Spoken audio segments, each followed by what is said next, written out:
जय हिंद दोस्तों, आप सभी का मेरा YouTube चैनल में मनंत क्लासेस में स्वागत है। आज हम पॉलिटिक्स के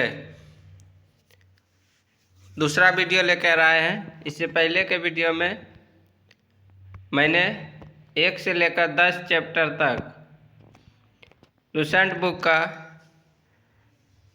जितना भी क्वेश्चन था वो मैंने करा दिया था।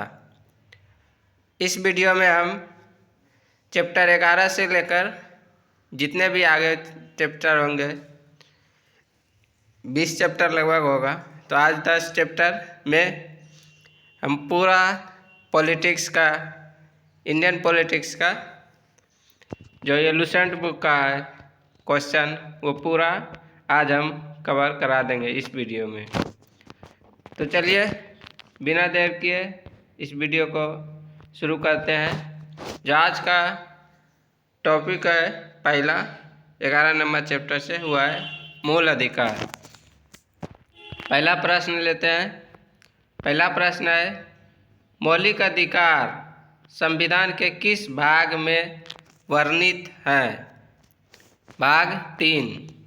भारत के संविधान का भाग 3 संबंध है मूल अधिकारों से। मूल अधिकारों को सर्वप्रथम किस देश में संवैधानिक मान्यता प्रदान की गई? संयुक्त राज्य अमेरिका में। भारतीय नागरिकों को मौलिक अधिकारों का वर्णन है संविधान के अनुच्छेद 12 से 35 तक। डॉक्टर भीमराव अंबेडकर ने भारतीय संविधान के किस भाग को संविधान का आलोकित भाग कहा है? भाग 3 को। मूल अधिकार मूल कहलाते हैं क्योंकि वह मानव के प्रकृति और अप्रतिदेय अधिकार हैं। भारतीय संविधान के भाग 3 में कुल कितने अनुच्छेदों में मूल अधिकारों का वर्णन है? 24 अनुच्छेद में। प्रारंभ में कितने मौलिक अधिकार दिए गए थे? 7। वर्तमान में भारतीय नागरिकों को कितने मौलिक अधिकार प्राप्त है? 6। भारत के संविधान में मौलिक अधिकार मूल संविधान का हिस्सा था। भारतीय संविधान में न्यायालय में कौन प्रवर्तनीय है? मूल अधिकार। मौलिक अधिकारों को लागू करने का दायित्व है उच्चतम न्यायालय पर और उच्च न्यायालय पर। मौलिक अधिकारों का निलंबन कौन कर सकता है? राष्ट्रपति। मौलिक अधिकारों के बारे में सुनवाई करने का अधिकार निम्न को प्रदान किया जाता है? सर्वोच्च न्यायालय को। संविधान में उद्घोषित मौलिक अधिकारों में संशोधन किया जा सकता है केवल संसद द्वारा। भारतीय नागरिकों को प्राप्त किए गए मूल अधिकारों को निलंबित किया जा सकता है। निम्नलिखित में से कौन से मामले उच्च न्यायालय तथा उच्चतम न्यायालय की अधिकारिता में आते हैं? मूल अधिकारों का प्रवर्तन। भारतीय संविधान के अंतर्गत मूल अधिकारों का संरक्षक कौन है? न्यायपालिका। मौलिक अधिकारों के निलंबन का आदेश कौन दे सकता है? राष्ट्रपति। मूल अधिकारों पर आवश्यक प्रतिबंध लगाने का अधिकार किसको है? संसद को। मौलिक अधिकारों का प्रमुख उद्देश्य है व्यक्तिगत स्वतंत्रता को सुनिश्चित करना। मूल अधिकारों को प्रवर्तित करने की शक्ति प्राप्त है उच्चतम एवं उच्च न्यायालयों को। भारतीय संविधान में प्रदत्त मूलभूत अधिकारों को निलंबित करने वाली सत्ता है राष्ट्रपति भारत में मौलिक अधिकारों के संबंध में निम्न वक्तव्यों पर विचार कीजिए। यह राज्य की कृति के विरुद्ध एक गारंटी है। सही है। यह संविधान के भाग 3 में सूचित है। यह भी सही है। समता का अधिकार यानी समानता का अधिकार भारतीय संविधान के किन 5 अनुच्छेदों में दिया गया है? अनुच्छेद 14 से 18 में। भारतीय संविधान के निम्नलिखित अनुच्छेदों में से कौन विधायन सत्ता पर पूर्ण नियंत्रण लगाता है? अनुच्छेद 14। भारतीय संविधान की प्रस्तावना में प्रयुक्त समाजवाद शब्द को निम्नलिखित में से किस अनुच्छेद या अनुच्छेदों के साथ मिलाकर पढ़ने से सर्वोच्च न्यायालय को समान कार्य के लिए समान वेतन का मौलिक अधिकार परिभाषित करने की शक्ति प्राप्त हुई है? अनुच्छेद 14, 15 एवं 16 से। विधि के सामने समानता का अधिकार है। नागरिक अधिकार। भारतीय संविधान का कौन सा अनुच्छेद छुआछूत उन्मूलन से संबंधित है? अनुच्छेद 17। निम्नलिखित में से भारतीय संविधान के कौन से अनुच्छेद में किसी भी रूप में अस्पृश्यता निषेध का प्रावधान है? अनुच्छेद 17 में। समानता का अधिकार भारतीयों के लिए सुनिश्चित करता है आर्थिक समानता, धार्मिक समानता और सामाजिक समानता। संविधान के किस अनुच्छेद के प्रावधानों के अंतर्गत भारत सरकार द्वारा भारत रत्न, पद्म विभूषण आदि अलंकार प्रदान किए जाते हैं? अनुच्छेद 18 के तहत। 1995 में पारित अस्पृश्यता अपराध अधिनियम को वर्तमान में किस नाम से जाना जाता है? सिविल अधिकार संरक्षण अधिनियम। धर्म आदि के आधार पर विभेद का प्रतिषेध। भारत के संविधान के अनुच्छेद 15 एक मूल अधिकार है जिसे किसके अधीन वर्गीकृत किया जाएगा? समानता का अधिकार। निम्नलिखित अनुच्छेदों में कौन भिन्न वर्ग में आता है? अनुच्छेद 19।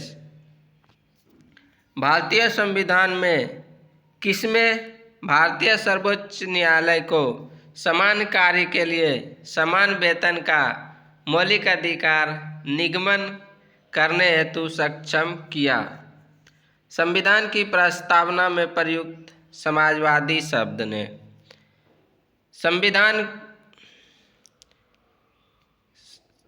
समाजवादी को संविधान के अनुच्छेद 14 के साथ मिलाकर पढ़ना।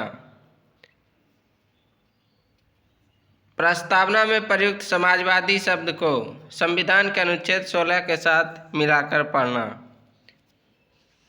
ए बी व सी को मिलाकर पढ़ना। चेन्नई राज्य बनाम चंपकम दोराई राजन मुकदमे में भारतीय सर्वोच्च न्यायालय के निर्णय के परिणाम स्वरूप निम्नलिखित में से किस मौलिक अधिकार को संशोधित किया गया? भेदभाव के विरुद्ध अधिकार। भारत में समाचार पत्रों का स्वतंत्रता संविधान के अनुच्छेद 19(1) क में विशेष रूप से उपबंधित है। भारत का संविधान स्पष्टतः प्रेस की आज़ादी की व्यवस्था नहीं करता है, किंतु यह आज़ादी अंतर्निहित है अनुच्छेद 19(1) अ में। स्वतंत्रता के मूल अधिकार से संबंधित संविधान के अनुच्छेद 19 के अंतर्गत कितने प्रकार की स्वतंत्रताएं प्रत्याभूत है? 6 प्रकार की। स्वतंत्रता का अधिकार संविधान के किन अनुच्छेदों में वर्णित है? अनुच्छेद 19 से 22 में। अनुच्छेद 19 में वर्णित स्वतंत्रताएं निम्नलिखित में से किसको प्राप्त है? केवल भारतीय नागरिकों को। भारतीय संविधान का अनुच्छेद 21 निम्नलिखित में से किसके विरुद्ध संरक्षण प्रदान करता है? कार्यपालिका तथा विधायिका दोनों के विरुद्ध। भारत के संविधान का निम्नलिखित में से कौन सा अनुच्छेद प्रेस की स्वतंत्रता से संबंधित है? अनुच्छेद 19। निम्नलिखित में नागरिकों का स्वतंत्रता संबंधी सही अधिकार कौन है? भाषण तथा विचार व्यक्त करने की स्वतंत्रता। प्रेस की स्वतंत्रता किस अधिकार में निहित है? भाषण स्वतंत्र में। निम्नलिखित में से कौन मौलिक अधिकार नहीं है? हड़ताल पर जाने का अधिकार। भारतीय संविधान का कौन सा अनुच्छेद व्यक्ति के विदेश यात्रा के अधिकार को संरक्षण प्रदान करता है? अनुच्छेद 21। निम्नलिखित वक्तव्यों पर ध्यान दीजिए। किसी को राष्ट्रगीत गाने के लिए बाध्य नहीं किया जा सकता है, क्योंकि इससे वाक्य स्वतंत्रता और अभिव्यक्ति के अधिकार का उल्लंघन होगा। इससे अंतःकरण और धर्म के अबाध रूप से आचरण और प्रचार करने की स्वतंत्रता के अधिकार का उल्लंघन होगा। निम्नलिखित में से किन्हें सर्वोच्च न्यायालय ने मौलिक अधिकार के रूप में मान्यता दी है? आवास का अधिकार, विदेश यात्रा का अधिकार, समान कार्य के लिए समान वेतन का अधिकार।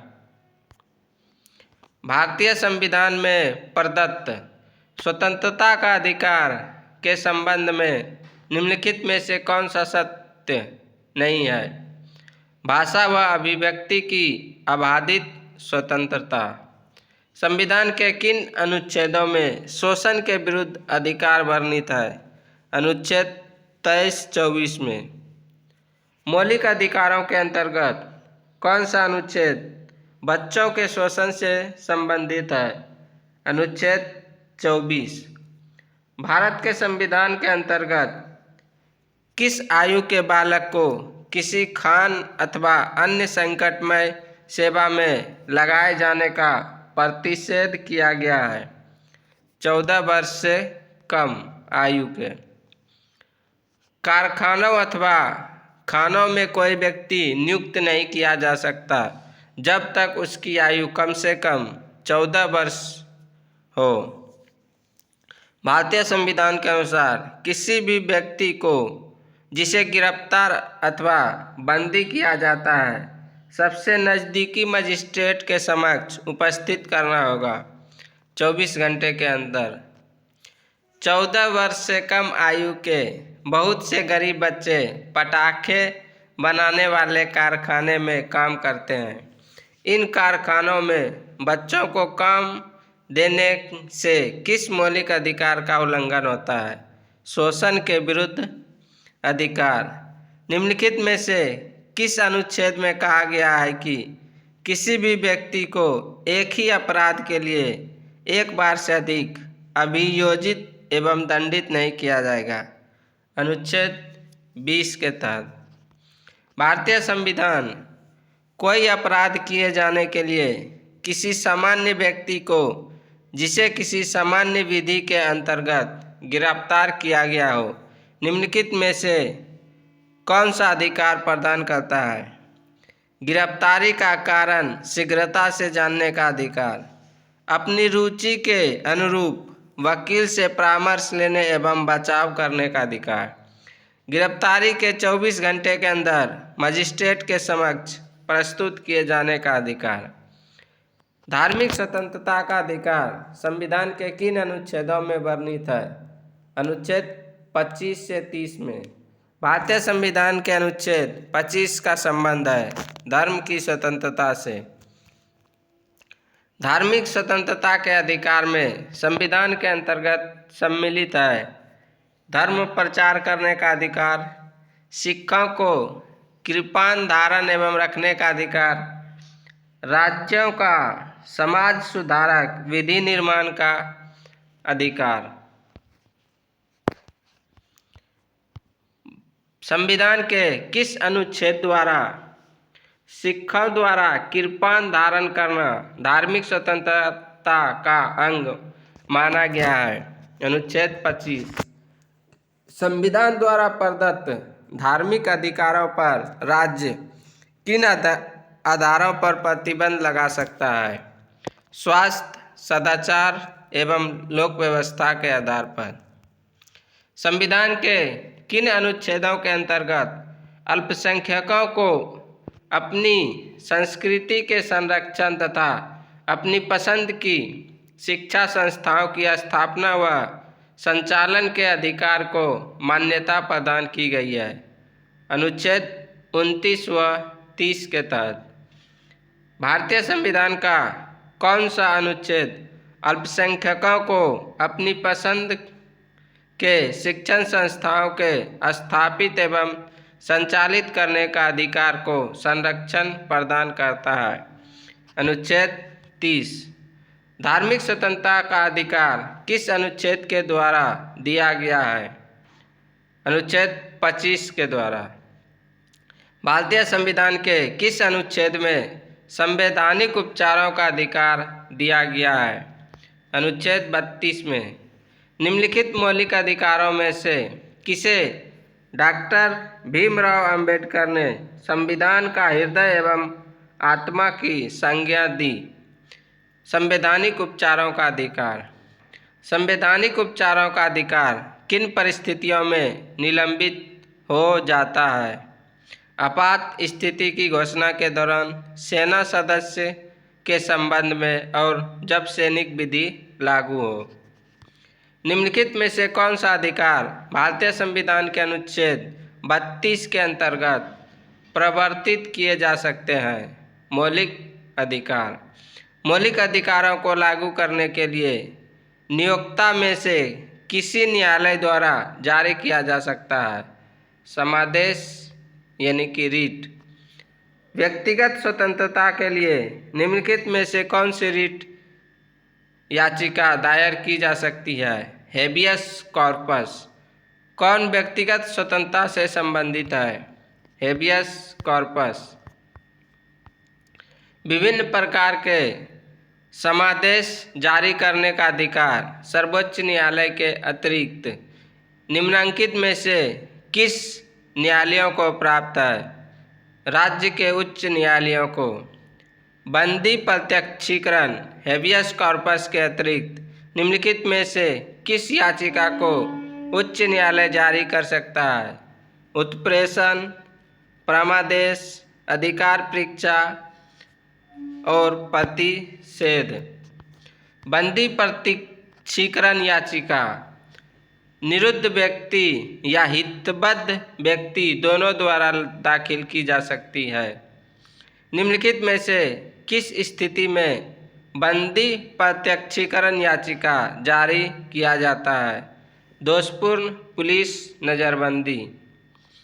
किसी व्यक्ति का अवैध निरोध के मामले में न्यायालय द्वारा जारी कृत परमादेश निम्न में से कौन है? बंदी प्रत्यक्षीकरण।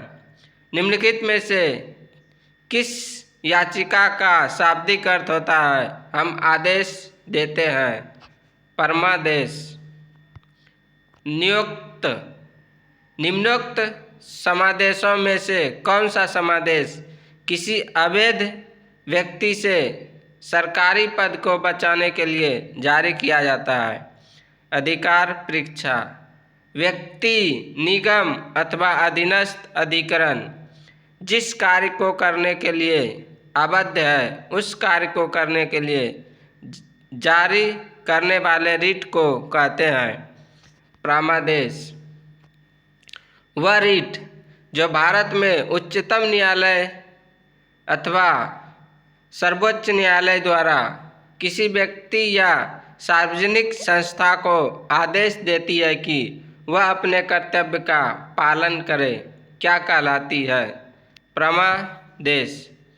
निम्नलिखित में से किस लेख यानी रीट के द्वारा किसी समक्ष न्यायालय द्वारा किसी व्यक्ति, निगम या निचली अदालत को कोई ऐसा कार्य करने के लिए आदेश दिया जाता है जो उसकी कर्तव्य सीमा में आता है और जिसको उन्हें पूरा करना चाहिए। परमादेश एक ऐसी याचिका जो न्यायपालिका द्वारा जारी की जाती है तथा जिसमें कार्यपालिका को कहा जाता है कि वह यह कार्य करे जो उसे प्राप्त शक्तियों के अंतर्गत करना चाहिए था। रिट को कहा जाता है मैंडेमस। उत्प्रेषण रिट निम्न में से किस आधार पर जारी किए जाते हैं? अधिकारिता का अभाव या अधिकारिता से बाहर किए गए कार्य के लिए नैसर्गिक न्याय के सिद्धांतों के अतिक्रमण होने पर और अभिलेख में प्रत्यक्षता प्रकट विधिक त्रुटि के आधार पर। निम्नलिखित में से किस याचिका के अधीन किसी कर्मचारी को ऐसी कार्यवाही करने से रोका जाता है जिसके लिए सरकारी तौर पर वह हकदार नहीं है? अधिकार परीक्षा न्यायालय द्वारा जारी किए गए परमादेश के माध्यम से न्यायालय किसी व्यक्ति या संस्था को उनके सार्वजनिक दायित्वों तथा कर्तव्यों का पालन करने के लिए जारी किया जाता है। कौन मूल अधिकारों के अंतर्गत नहीं आता है? संपत्ति का अधिकार। निम्नलिखित में से कौन सा मौलिक अधिकार नहीं है? संपत्ति का अधिकार। संपत्ति के मौलिक अधिकार को कब समाप्त किया गया? 1978 में संविधान के 44वें संशोधन द्वारा। संपत्ति का अधिकार है एक कानूनी अधिकार। 44वें संविधान संशोधन विधेयक द्वारा किस मौलिक अधिकार को सामान्य वैधानिक अधिकार बना दिया गया? संपत्ति का अधिकार। संपत्ति के मूल अधिकार को किस संवैधानिक संशोधन अधिनियम द्वारा समाप्त किया गया? 44वें संविधान संशोधन।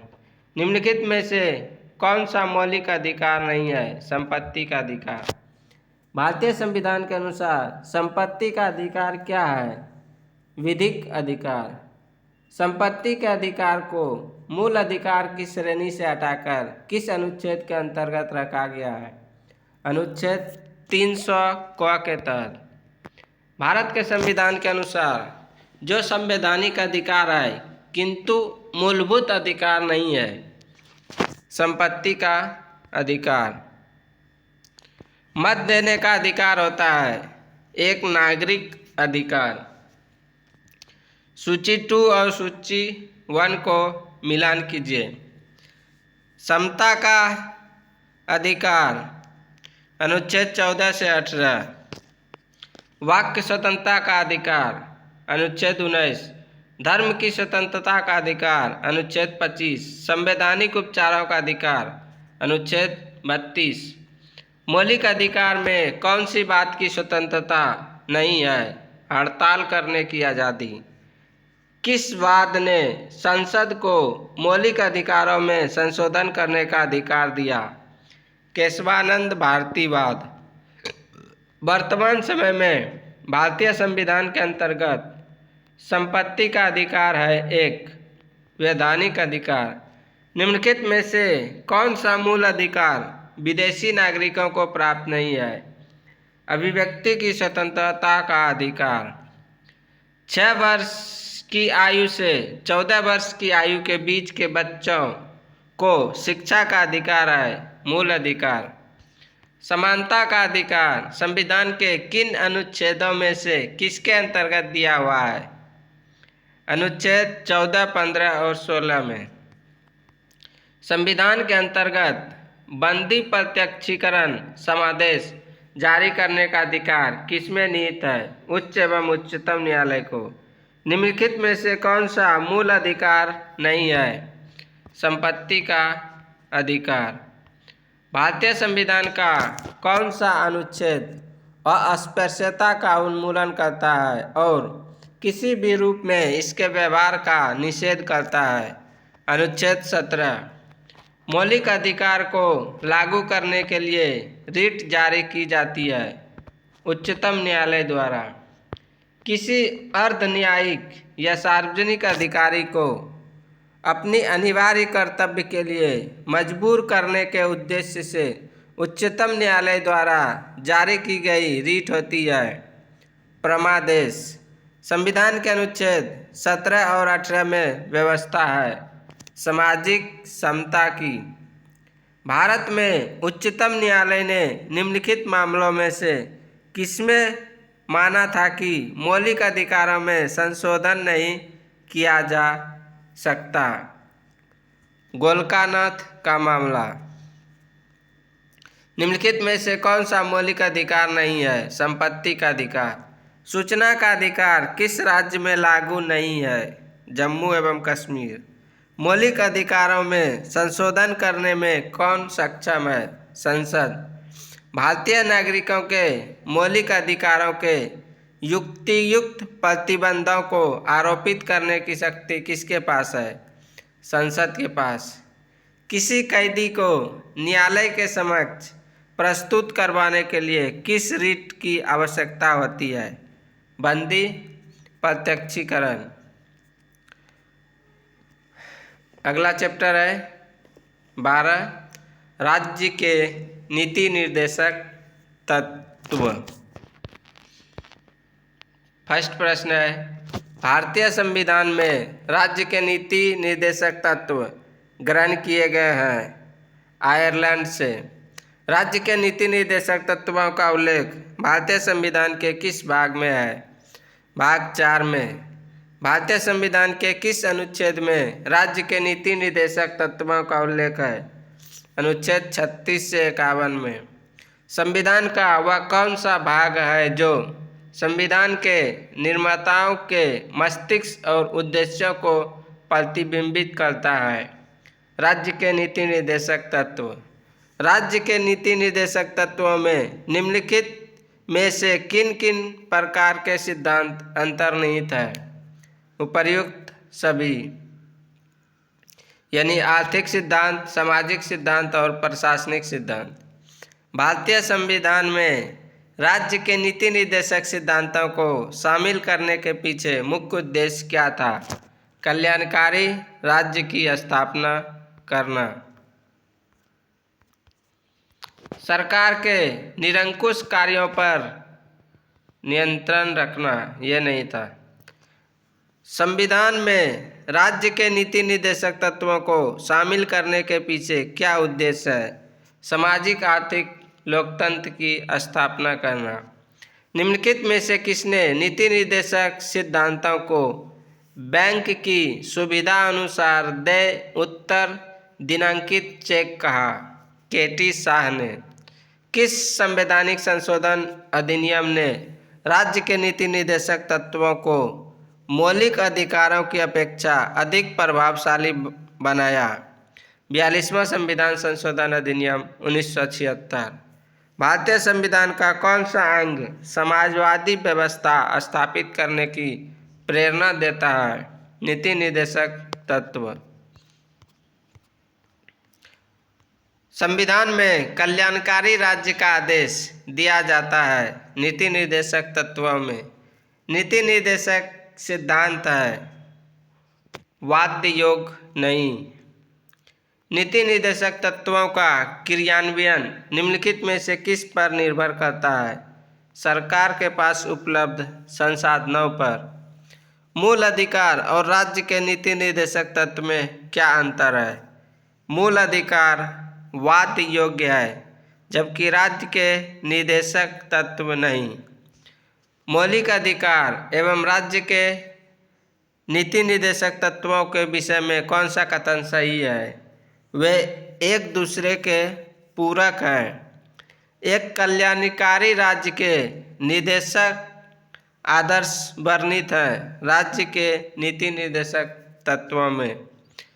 नीति निर्देशक तत्वों को कार्यान्वित करने के लिए क्या मूल अधिकारों का हनन हो सकता है? कुछ का।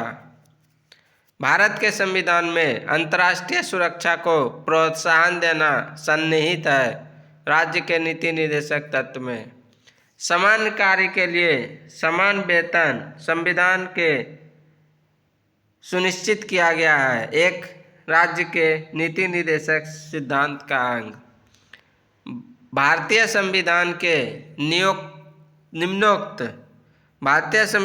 निम्नोक्त भागों में से किस एक में न्यायपालिका तथा कार्यपालिका के पार्थक्य का प्रावधान है? राज्य के नीति निर्देशक सिद्धांत में।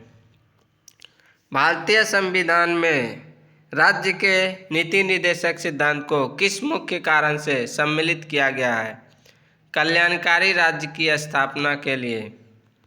मूलभूत संविधान में कौन से भाग में राज्य लोक कल्याण की संकल्पना सम्मिलित की गई है? राज्य के नीति निर्देशक तत्व में। संविधान का कौन सा अंश भारत के नागरिकों को आर्थिक न्याय प्रदान करने का संकेत करता है? राज्य का नीति निर्देशक तत्व। निम्नलिखित में से कौन सा राज्य नीति का नीति निर्देशक सिद्धांत नहीं है? निजी संपत्ति की समाप्ति। राज्य के नीति निर्देशक तत्व नहीं है वैज्ञानिक मनोभाव का विकास का। राज्य के नीति निर्देशक तत्व में क्या शामिल है जो मूल अधिकार में नहीं है? कुटीर उद्योग को प्रोत्साहन। किसी नीति निर्देशक सिद्धांत को प्रायः समाजवादी माना जाता है। ग्राम पंचायतों की स्थापना। निम्नलिखित निर्देशक सिद्धांतों में से वह सिद्धांत कौन सा है जिसे गांधीवादी सिद्धांत कहा जाता है? स्वशासन के प्रभावी एकलों के रूप में ग्राम पंचायत का संगठन। नीति निर्देशक तत्व का महत्व किसके लिए है? राज्य के लिए। भारत के किस राज्य में समान नागरिक संहिता लागू है? गोवा में। राज्य के नीति निर्देशक सिद्धांतों के अनुसार किस आयु तक के बच्चों को निःशुल्क एवं अनिवार्य शिक्षा देने की आशा की जाती है? 14 वर्ष। राज्य के नीति निर्देशक सिद्धांत किस प्रकार मौलिक अधिकारों से भिन्न है? राज्य के नीति निर्देशक सिद्धांत परिवर्तनीय नहीं है जबकि मूल अधिकार परिवर्तनीय है। भारतीय संविधान के कौन से संशोधन अधिनियम द्वारा टकराव की दशा में राज्य की नीति निर्देशक तत्वों को मूल अधिकारों पर वरीयता प्रदान की गई है? 42वां संविधान संशोधन द्वारा। भारतीय संविधान के अंतर्गत कल्याणकारी राज्य की अवधारणा निम्नलिखित में से किस अनुच्छेद में वर्णित है? अनुच्छेद 38 में। समान न्याय और निःशुल्क विधिक सहायता का प्रावधान संविधान के किस अनुच्छेद में है? अनुच्छेद 39A में। भारतीय संविधान के निम्नलिखित अनुच्छेदों में से कौन सा अनुच्छेद राज्य सरकारों को ग्राम पंचायतों को संगठित करने का निर्देश देता है? अनुच्छेद 40। भारतीय नागरिकों के लिए एक समान सिविल संहिता प्राप्त करने की बात कही गई है? अनुच्छेद 44 में। संविधान के किस अनुच्छेद में न्यायपालिका का कार्यपालिका से पृथक्करण का उल्लेख किया गया है? अनुच्छेद 50 में। अनुच्छेद 50 में। राज्य के नीति निर्देशक सिद्धांतों में से किस अनुच्छेद का संबंध अंतर्राष्ट्रीय शांति और सुरक्षा के संवर्धन से है? अनुच्छेद 51 से। भारतीय संविधान के किस अनुच्छेद द्वारा निम्न दुर्लभ वर्गों को शिक्षा संबंधी सुरक्षा प्रदान की गई है? अनुच्छेद 46 के द्वारा। कम करने के अधिकार को राज्य के नीति निर्देशक तत्वों में निम्नलिखित में से किस अनुच्छेद के अंतर्गत रखा गया है? अनुच्छेद 41 के अंतर्गत। सूची 1 और सूची 2 का मिलान कीजिए। अनुच्छेद 40 ग्राम पंचायत का गठन। अनुच्छेद 41 काम करने का अधिकार। अनुच्छेद 44 समान नागरिक संहिता। अनुच्छेद 48 कृषि एवं पशुपालन का गठन। निम्नलिखित में से कौन सा राज्य के नीति निर्देशक तत्वों में शामिल है? मादक पेयों और स्वास्थ्य के लिए हानिकारक औषधियों के औषधीय प्रयोजनों से भिन्न उपयोग का प्रतिषेध। निम्नलिखित कथनों पर विचार कीजिए। भारत के संविधान में पिछड़े वर्गों को परिभाषित नहीं किया गया है। इनमें से कौन राज्य के नीति निर्देशक सिद्धांतों में सम्मिलित नहीं है? सूचना का अधिकार। निम्नलिखित में से कौन सा एक संविधान के 42वें संशोधन द्वारा नीति निर्देशक तत्वों में नहीं जोड़ा गया? सभी नागरिकों के लिए समान आचार संहिता। भारत के कल्याणकारी राज्य होने का विचार पाया जाता है संविधान की प्रस्तावना में और नीति निर्देशक तत्वों में। भारतीय संविधान में प्रतिस्थापित राज्य की नीति के निर्देशक तत्वों के अंतर्गत निम्नलिखित प्रावधानों पर विचार कीजिए। ग्राम पंचायतों को संगठित करना और ग्रामीण क्षेत्रों में कुटीर उद्योगों को प्रोत्साहित करना। उपर्युक्त में से कौन से गांधीवादी सिद्धांत है जो राज्य की नीति के निर्देशक तत्वों में प्रतिबिंबित होते हैं? शराबबंदी संविधान की किस धारा में निर्देशित है? धारा 47 में। अगला चैप्टर है मूल कर्तव्य, चैप्टर नंबर 13। पहला प्रश्न है इसमें, भारतीय संविधान में मूल कर्तव्यों को शामिल करने का विचार किस देश के संविधान से लिया गया है? पूर्व सोवियत संघ। निम्नलिखित में से कौन सी एक समिति ने नागरिकों के मूल कर्तव्य को 1976 में सम्मिलित करने की अनुशंसा की थी? स्वर्ण सिंह समिति ने। निम्नलिखित में से किस वर्ष संविधान में मूल कर्तव्यों को अंततः स्थापित किया गया? 1976 ईस्वी में। मूल कर्तव्यों को निर्धारित किया गया 42वें संविधान संशोधन द्वारा। 42वें संविधान संशोधन के 10 आचार आदर्शों को किस नाम से जाना जाता है? मौलिक कर्तव्य। 1976 में 42वें संविधान संशोधन द्वारा संविधान में नागरिकों के कितने मौलिक कर्तव्य निश्चित किए गए? 10। भारतीय संविधान में मूल कर्तव्य कब समाविष्ट किए गए? 1976 ईस्वी में। भारत के संविधान के किस भाग में मूल कर्तव्यों के अध्याय को जोड़ा गया है? भाग 4 क में। भारतीय संविधान में मौलिक कर्तव्यों की सूची निम्नलिखित में से किस भाग के रूप में जोड़ी गई? भाग 4 में। भारत के संविधान के किस अनुच्छेद में मौलिक कर्तव्यों की चर्चा की गई है? अनुच्छेद 51A में। वर्तमान में संविधान में कुल कितने मूल कर्तव्यों का उल्लेख है? 11। किस संवैधानिक संशोधन अधिनियम द्वारा संविधान में मूल कर्तव्यों को सम्मिलित किया गया है? 42वां संवैधानिक संशोधन अधिनियम 1976 द्वारा। मौलिक कर्तव्यों को संविधान में सम्मिलित किए जाने का प्रयोजन है विनाशक एवं असंवैधानिक गतिविधियों को नियंत्रित करना। संविधान में उल्लिखित मौलिक कर्तव्य किसके लिए हैं? सभी नागरिकों के लिए। मौलिक कर्तव्य की अवहेलना करने वालों को दंड देने की व्यवस्था नहीं है। भारत के प्रत्येक नागरिक का कर्तव्य होगा प्राकृतिक पर्यावरण का संरक्षण एवं सुरक्षा। उपरोक्त कथन भारतीय संविधान के किस अनुच्छेद में वर्णित है? अनुच्छेद 48A में। निम्नलिखित में से कौन सा एक मौलिक कर्तव्य नहीं है? करों की अदायगी। निम्नलिखित में से कौन सा एक मौलिक कर्तव्य नहीं है? धर्मनिरपेक्षता का पालन करना। निम्नलिखित में से भारत में मौलिक कर्तव्य कौन सा है? हमारी मिली जुली संस्कृति की समृद्धि विरासत को संरक्षित करना व महत्व प्रदान करना। निम्नलिखित में से कौन सा मौलिक कर्तव्य नहीं है? राष्ट्रीय उद्यमों का संरक्षण करना। भारतीय संविधान में नागरिकों के मूल कर्तव्य के अंतर्गत सम्मिलित नहीं है धर्मनिरपेक्षता को बढ़ावा देना।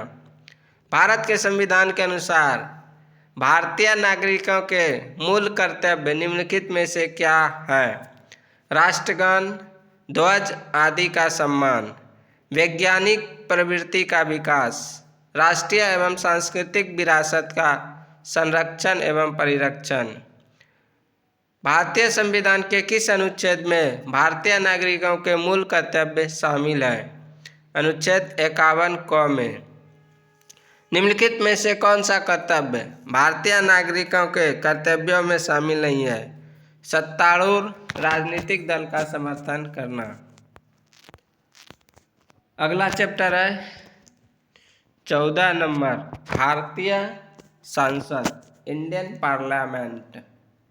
इसमें पहला प्रश्न है, भारत की संघीय व्यवस्था को किस नाम से जाना जाता है? संसद। भारतीय संसद के कितने सदन हैं? 2 सदन। संसद के किस सदन को प्रतिनिधि सभा भी कहा जाता है? लोकसभा को। संसद का लोकप्रिय सदन है लोकसभा। संसद का अस्थायी सदन है राज्यसभा। भारतीय संसद में शामिल है लोकसभा, राज्यसभा एवं राष्ट्रपति। निम्नलिखित में से कौन सा एक प्रावधान भारतीय संविधान के अंतर्गत संसद के सदस्यों के विशेषाधिकारों तथा उन्मुक्तियों को निर्धारित करता है? अनुच्छेद 105। निम्नलिखित में से कौन संसद का अनन्य भाग नहीं है? उपराष्ट्रपति। भारत के संविधान में कहा गया है कि भारत की संसद के 3 अंग होते हैं। इनमें से एक अंग है लोकसभा, दूसरा अंग है राज्यसभा, बल्कि तीसरा अंग है राष्ट्रपति। भारतीय संसद के कितने अंग हैं? 3 अंग। भारतीय संविधान के किस अनुच्छेद में कहा गया है कि संघ के लिए एक संसद होगी जो राष्ट्रपति और 2 सदनों से मिलकर बनेगी? अनुच्छेद 79 में। निम्नलिखित कथनों में से कौन सा असत्य है? राज्यसभा एक अस्थायी सदन है। निम्नलिखित कथनों में कौन सही है? लोकसभा भारतीय जनता की प्रतिनिधि सभा है। राज्यसभा संसद का उच्च सदन है। राज्यसभा राज्यों का प्रतिनिधित्व करता है। संसद का निम्न सदन एवं उच्च सदन क्रमशः है लोकसभा एवं राज्यसभा। संसद को भंग करने के लिए कौन सक्षम है? राष्ट्रपति। भारतीय संसद की संप्रभुता प्रतिबंधित है न्यायिक समीक्षा से। संसद के कितने सत्र होते हैं? बजट सत्र, मानसून सत्र और शीतकालीन सत्र। संसद के 2 सत्रों के बीच अधिकतम कितना अंतराल दिया जा सकता है? 6 महीने का। संसद के दोनों सदनों का संयुक्त अधिवेशन आयोजित होता है भारत के राष्ट्रपति के निर्वाचन के लिए और भारत के उपराष्ट्रपति के निर्वाचन के लिए। भारतीय संसद के दोनों सदनों की संयुक्त बैठक किस संबंध में होती है? संविधान संशोधक विधेयक। साधारण विधेयक से संबंधित गतिरोध को दूर करने के लिए संसद के दोनों सदनों की संयुक्त बैठक कौन बुलाता है? राष्ट्रपति। लोकसभा व राज्यसभा की संयुक्त बैठक कब होती है? लोकसभा एवं राज्यसभा में मतभेद होने पर। संसद के दोनों सदनों के साथ साथ बैठने पर निम्न होता है: एक बिल जिस पर दोनों सदन सहमत न हो उस पर विचार करना और पास होना। यदि किसी सामान्य विधेयक पर राज्यसभा और लोकसभा के बीच गतिरोध आता है तो उसका समाधान कौन करेगा? संसद का संयुक्त सत्र। स्वतंत्र भारत के संसदीय इतिहास में अभी तक कितनी बार संयुक्त बैठक बुलाई गई है? 3 बार। क्या राष्ट्रपति या उपराष्ट्रपति कभी संयुक्त बैठक की अध्यक्षता करते हैं? कभी नहीं। संसद के दोनों सदनों के संयुक्त अधिवेशन की अध्यक्षता कौन करता है? लोकसभा अध्यक्ष। संसद के संयुक्त बैठक को कौन संबोधित करता है? राष्ट्रपति। भारत की संसद के दोनों सदनों की संयुक्त बैठकें किस लिए आयोजित की जाती है? उस विधेयक पर विचार करने तथा उसे पारित कराने के लिए जिस पर दोनों में मतभेद हो। संसद के संयुक्त अधिवेशन में विधेयक पारित होता है दोनों सदनों के कुल उपस्थित एवं मतदान सदस्यों के सामान्य बहुमत द्वारा। संविधान संशोधन प्रस्ताव के संबंध में दोनों सदनों में मतभेद होने की स्थिति में प्रस्ताव गिर जाएगा।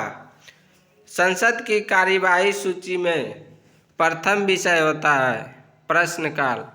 कौन सी प्रथा संसदीय प्रणाली को भारत की देन है? शून्य काल।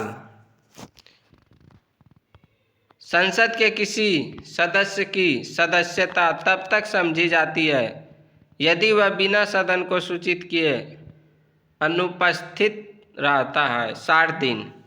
संसद के किसी सदस्य की सदस्यता तब समाप्त समझी जाती है यदि वह बिना सदन को सुनिश्चित किए अनुपस्थित रहता है 60 दिन। एक वर्ष में कम से कम कितनी बार संसद की बैठक होना आवश्यक है? 2 बार। भारत के संविधान में निम्नलिखित में से क्या कथित है? संसद राष्ट्रपति और दोनों सदनों से मिलकर बनेगी। निम्न विधेयकों में से किसका एक भारतीय संसद के दोनों सदनों द्वारा अलग अलग विशेष बहुमत से पारित होना आवश्यक है? संविधान संशोधन विधेयक। सांसदों के वेतन का निर्णय कौन करता है? सांसद। संसद के कुल सदस्यों का कितना भाग वैधानिक चैम्बर की मीटिंग बुलाने के लिए आवश्यक गणपूर्ति या कोरम है? 1/10 भाग। संसदीय प्रणाली वाली सरकार को अन्य किस नाम से जाना जाता है? संघीय सरकार। भारतीय राजनीतिक व्यवस्था में कार्यपालिका डैश के अधीन रहकर कार्य करती है? न्यायपालिका के अधीन। संविधान लागू होने के बाद सर्वप्रथम त्रिशंकु संसद का गठन कब हुआ? 1989 ईस्वी में। अस्थायी संसद भारत में कब तक अस्तित्व में रही? 17 अप्रैल 1952 तक। भारत की पार्लियामेंट का उद्घाटन कब हुआ? 1927 में। संसद के दोनों सदनों का सत्रावसान कौन करता है? राष्ट्रपति।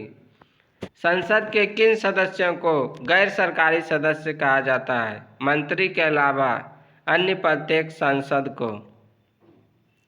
भारत सरकार के निर्णयानुसार संसद का एक सदस्य अपने क्षेत्र के विकासात्मक कार्यक्रमों हेतु कितनी राशि खर्च कर सकता है? 5 करोड़।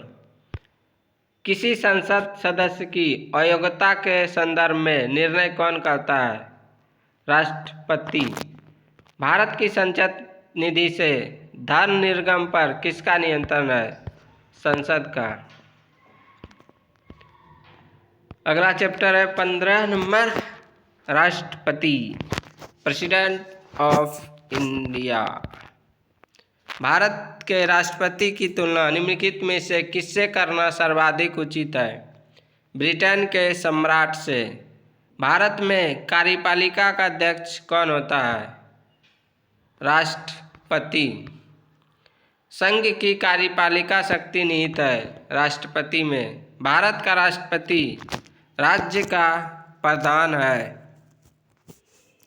भारतीय संविधान के अनुसार देश का प्रथम नागरिक कौन होता है? राष्ट्रपति।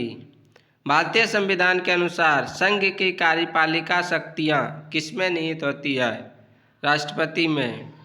भारतीय संविधान के अनुसार देश के तीनों सेनाओं का अध्यक्ष कौन होता है?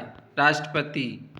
भारत का राष्ट्रपति होता है राज्य का संवैधानिक अध्यक्ष।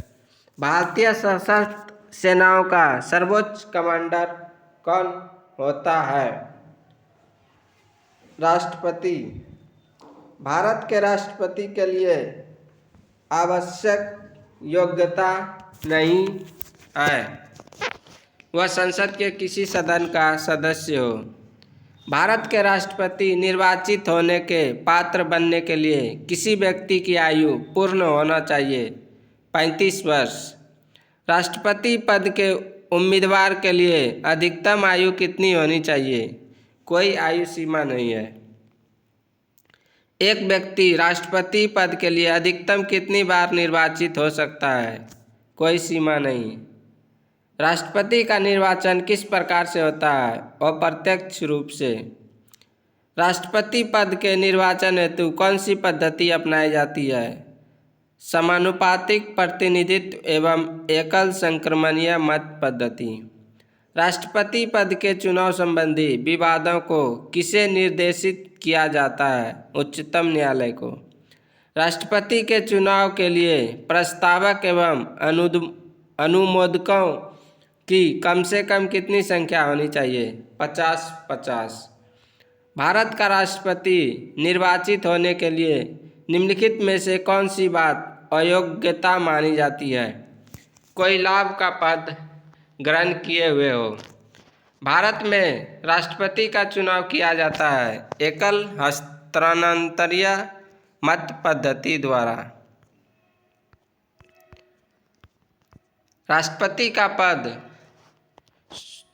राष्ट्रपति पद का चुनाव संचालित किया जाता है निर्वाचन आयोग द्वारा। भारत में किसके चुनाव में अनुपातिक प्रतिनिधित्व चुनाव प्रणाली अपनाई जाती है? राष्ट्रपति के चुनाव में।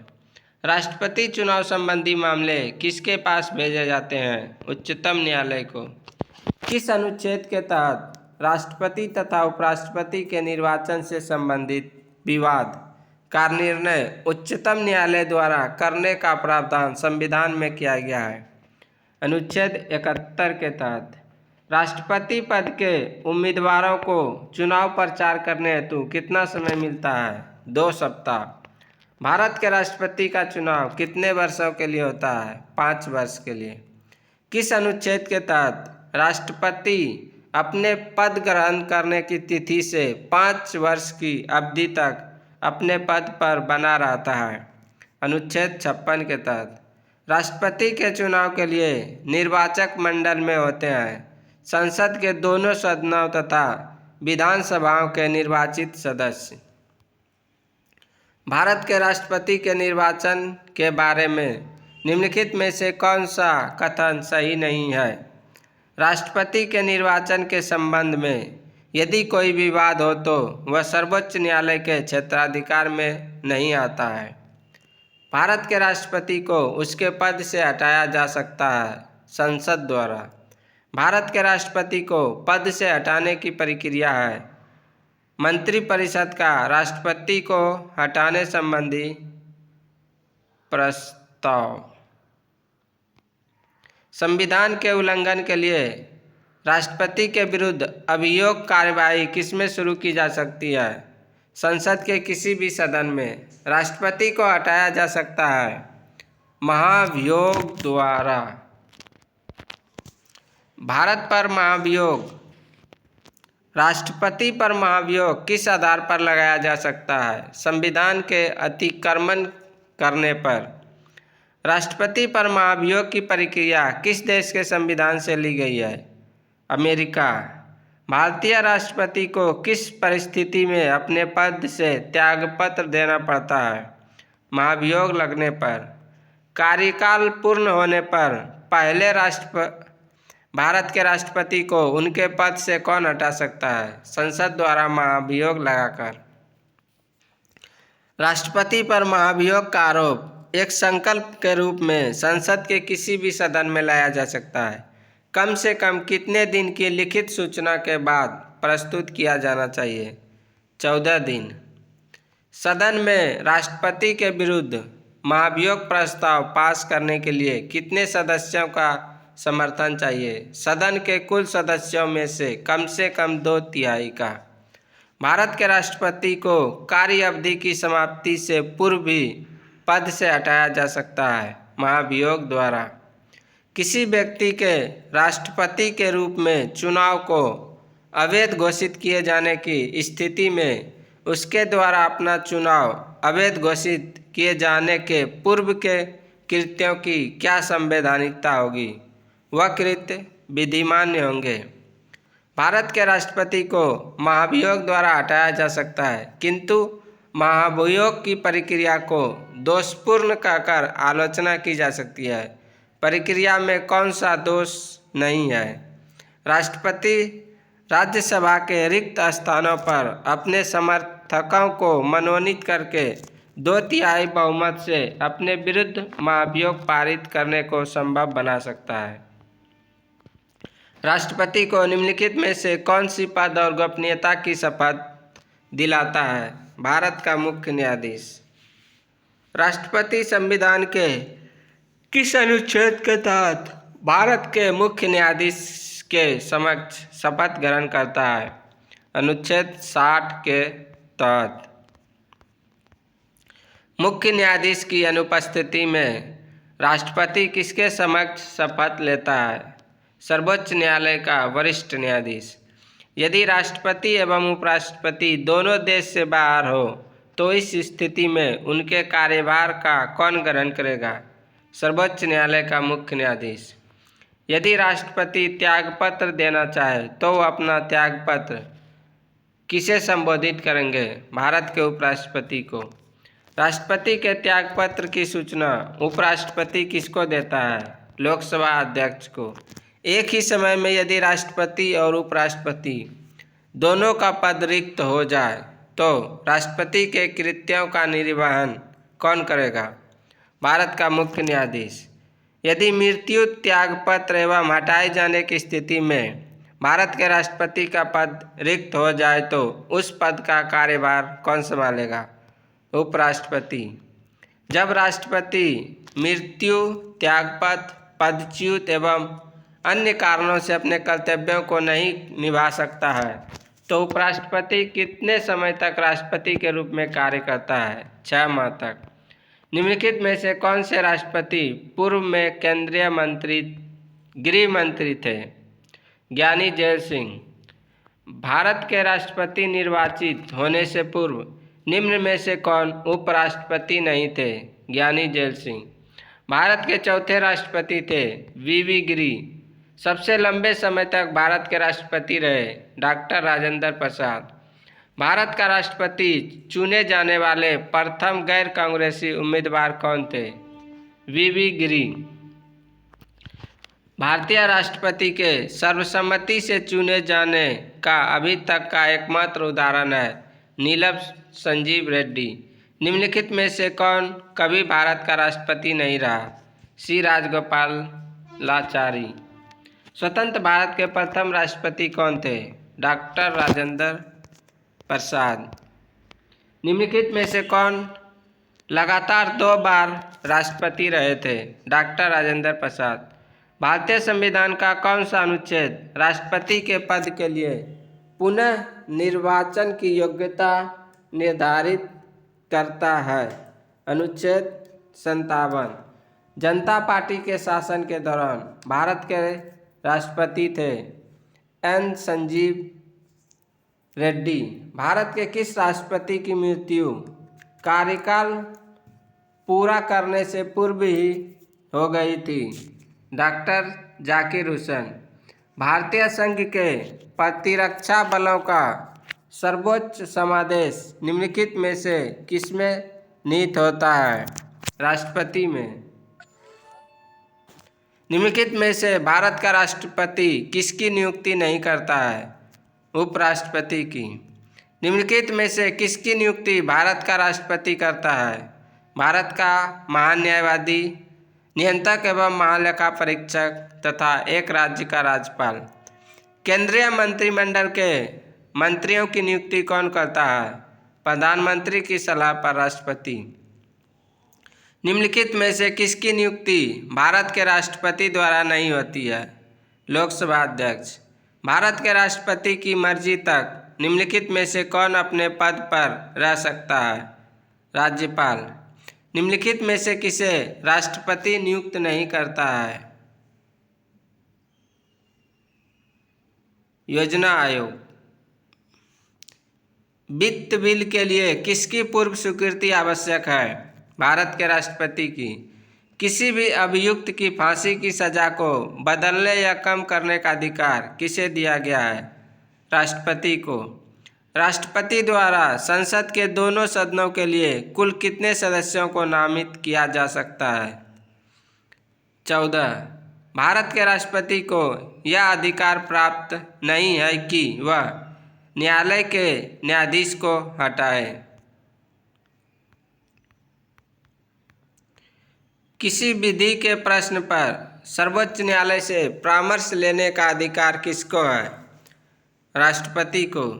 भारतीय संविधान का कौन सा अनुच्छेद राष्ट्रपति को उच्चतम न्यायालय से परामर्श करने की शक्ति प्रदान करता है? अनुच्छेद 143। संसद का अधिवेशन बुलाने का काम है राष्ट्रपति का। राष्ट्रपति को कौन सहाय एवं मंत्रणा देता है? संघीय मंत्रिपरिषद। भारत के राष्ट्रपति ने आर्थिक संकट की घोषणा कब की थी? कभी नहीं। विदेशों को भेजे जाने वाले विभिन्न संसदीय प्रतिनिधि मंडलों के लिए व्यक्तियों का नामांकन निम्नलिखित में से कौन करता है? राष्ट्रपति। भारत के निम्नलिखित में से किस मुख्य न्यायाधीश ने कुछ समय तक भारत के राष्ट्रपति के रूप में कार्य किया? न्यायमूर्ति एम हिदायतुल्लाह। निम्नलिखित में से कौन राष्ट्रपति का कार्य नहीं है? किसी सत्र के अंतर्गत लोकसभा की बैठक के आहूत करना। विदेशी देशों के सभी राजदूतों का कमिश्नरों के परिचय पत्र किसके द्वारा प्राप्त किए जाते हैं?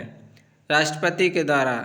राष्ट्रपति किस विधेयक को पुनर्विचार के लिए नहीं लौटा सकता है? धन विधेयक को।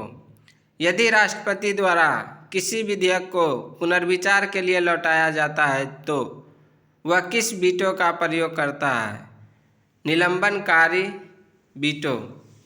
राष्ट्रपति निम्न में से किस सूची के विषय पर अध्यादेश जारी कर सकता है? संघ व समवर्ती सूची। राष्ट्रपति किस सूची के विषयों पर अध्यादेश जारी नहीं कर सकता है? राज्य सूची।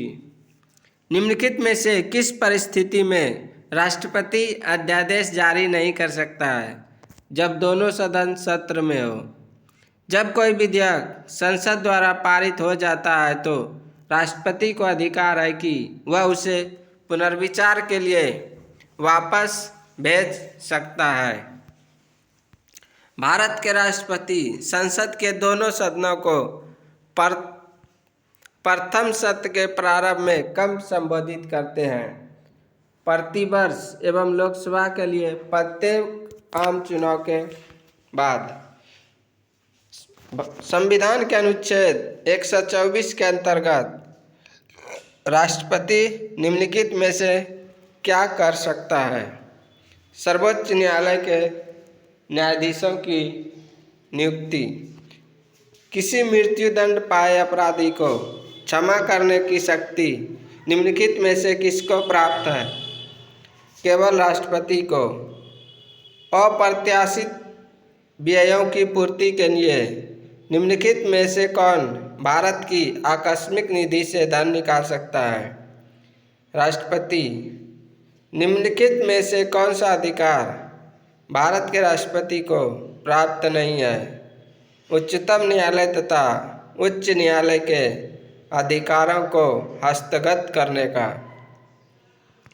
किन किन परिस्थितियों में राष्ट्रपति संसद का संयुक्त अधिवेशन आहूत कर सकते हैं?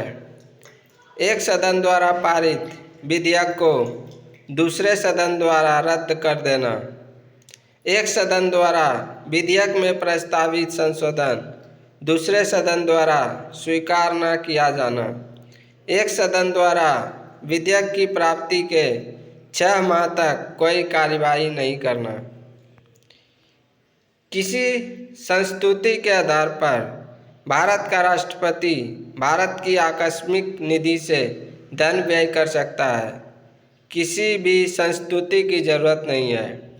संविधान के किस अनुच्छेद के अंतर्गत राष्ट्रपति संघीय मंत्रिपरिषद की सलाह मानने के लिए बाध्य है?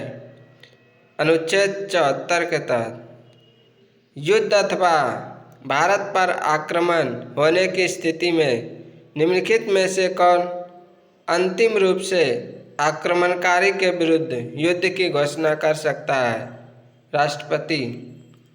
भारतीय संविधान के अनुसार भारत के राष्ट्रपति का यह कर्तव्य है कि वे निम्नलिखित में से किन को संसद के पटल पर रखवाए? संघ वित्त आयोग की सिफारिशों को, नियंत्रक महालेखा परीक्षक के प्रतिवेदन को, राष्ट्रीय अनुसूची जाति आयोग के प्रतिवेदन को। लोकसभा निम्नलिखित में से किसके द्वारा भंग की जा सकती है? प्रधानमंत्री के परामर्श से, राष्ट्रपति द्वारा। राष्ट्रपति निम्नलिखित में से किस परिस्थिति में आपातकाल की घोषणा कर सकता है? प्रधानमंत्री तथा मंत्रिमंडल के लिखित परामर्श पर। भारतीय संविधान का निम्नलिखित में से कौन सा अनुच्छेद भारत के राष्ट्रपति में अध्यादेश जारी करने की शक्ति प्रदान करता है? अनुच्छेद 123। राष्ट्रपति किस स्थिति में अध्यादेश जारी कर सकता है?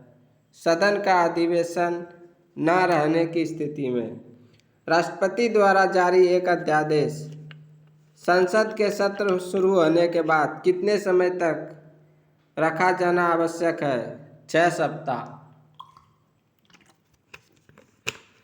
राष्ट्रपति अपनी क्षमादान शक्ति का प्रयोग निम्न में से किस प्रकार के दंड के मामले में कर सकता है? मृत्युदंड, सैनिक अदालत द्वारा दिए गए दंड और ऐसे मामले में दिए गए दंड पर जो संघीय कार्यपालिका के क्षेत्राधिकार के अंतर्गत आते हो। भारत के राष्ट्रपति के पास कौन सा वीटो शक्ति होती है? पूर्ण निषेध, निलंबित निषेध और पॉकेट निषेध। भारत के राष्ट्रपति ने जिस एकमात्र मामले में वीटो शक्ति का प्रयोग किया था वह था भारतीय डाकघर संशोधन अधिनियम।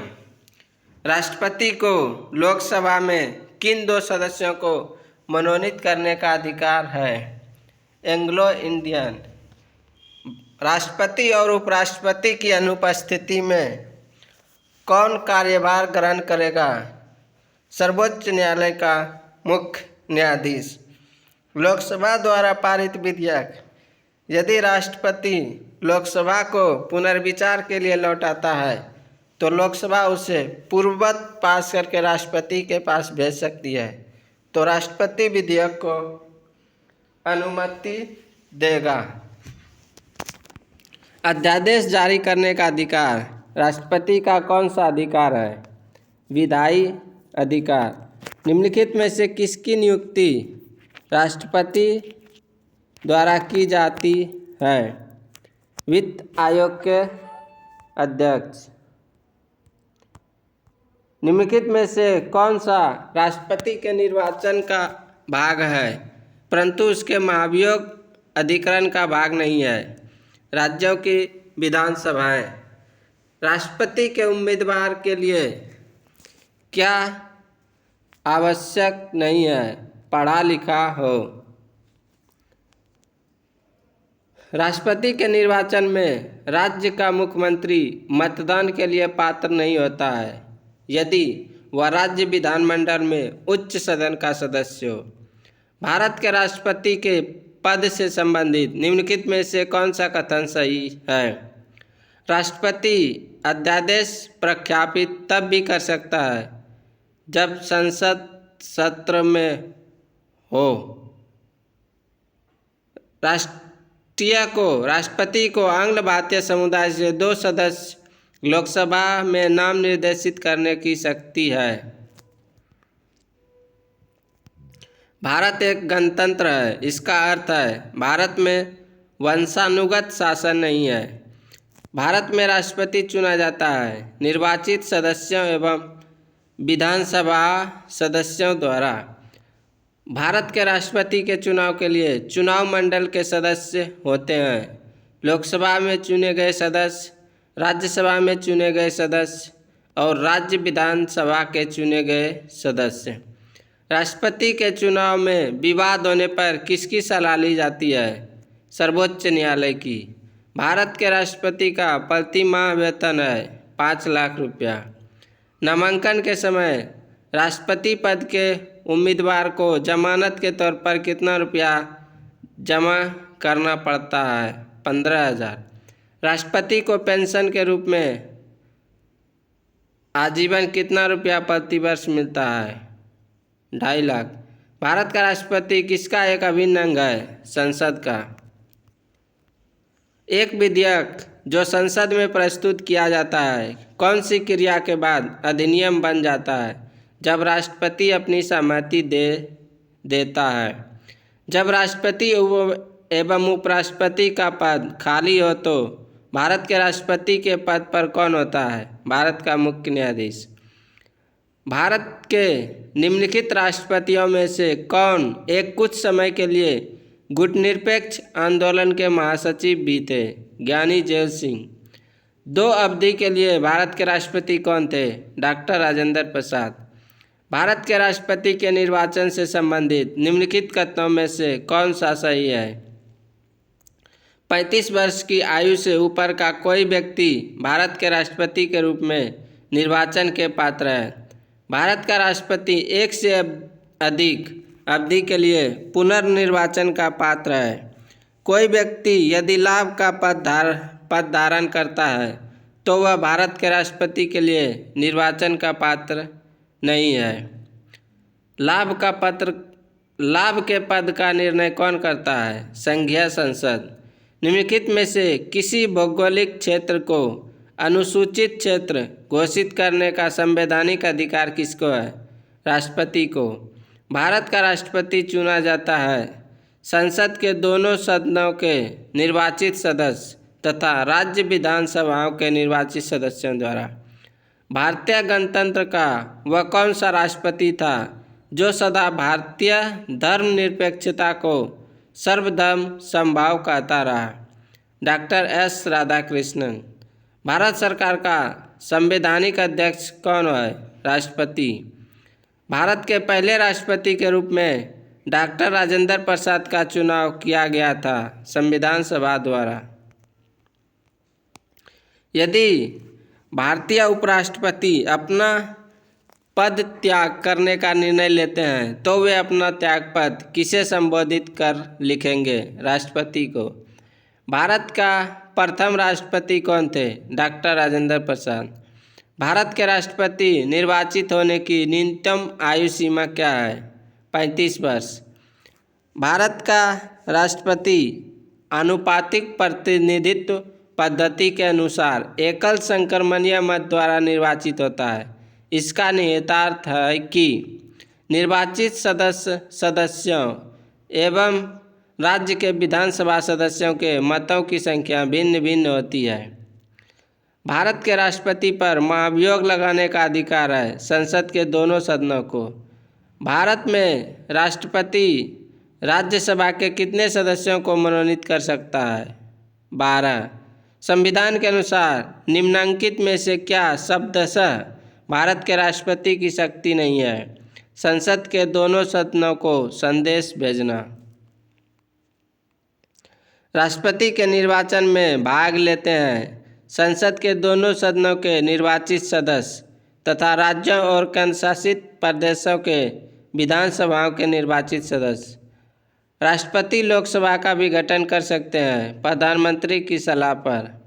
युद्ध की घोषणा या शांति का फैसला करने के कानूनी रूप से सक्षम है राष्ट्रपति। डॉक्टर राजेंद्र प्रसाद कितने वर्ष तक राष्ट्रपति रहे? 12 वर्ष तक। इनमें से किसने भारतीय गणतंत्र के 12वें राष्ट्रपति के रूप में कार्य किया था? प्रतिभा देवी सिंह पाटिल। निम्नलिखित में से कौन भारत के राष्ट्रपति के चुनाव में भाग नहीं लेता? विधान परिषद। निम्नलिखित राष्ट्रपतियों में से जिस क्रम में सेवा की उनमें निम्नलिखित में से कौन सा सही क्रम है? N Sanjiva Reddy, Giani Zail Singh, R Venkataraman, doctor Shankar Dayal Sharma.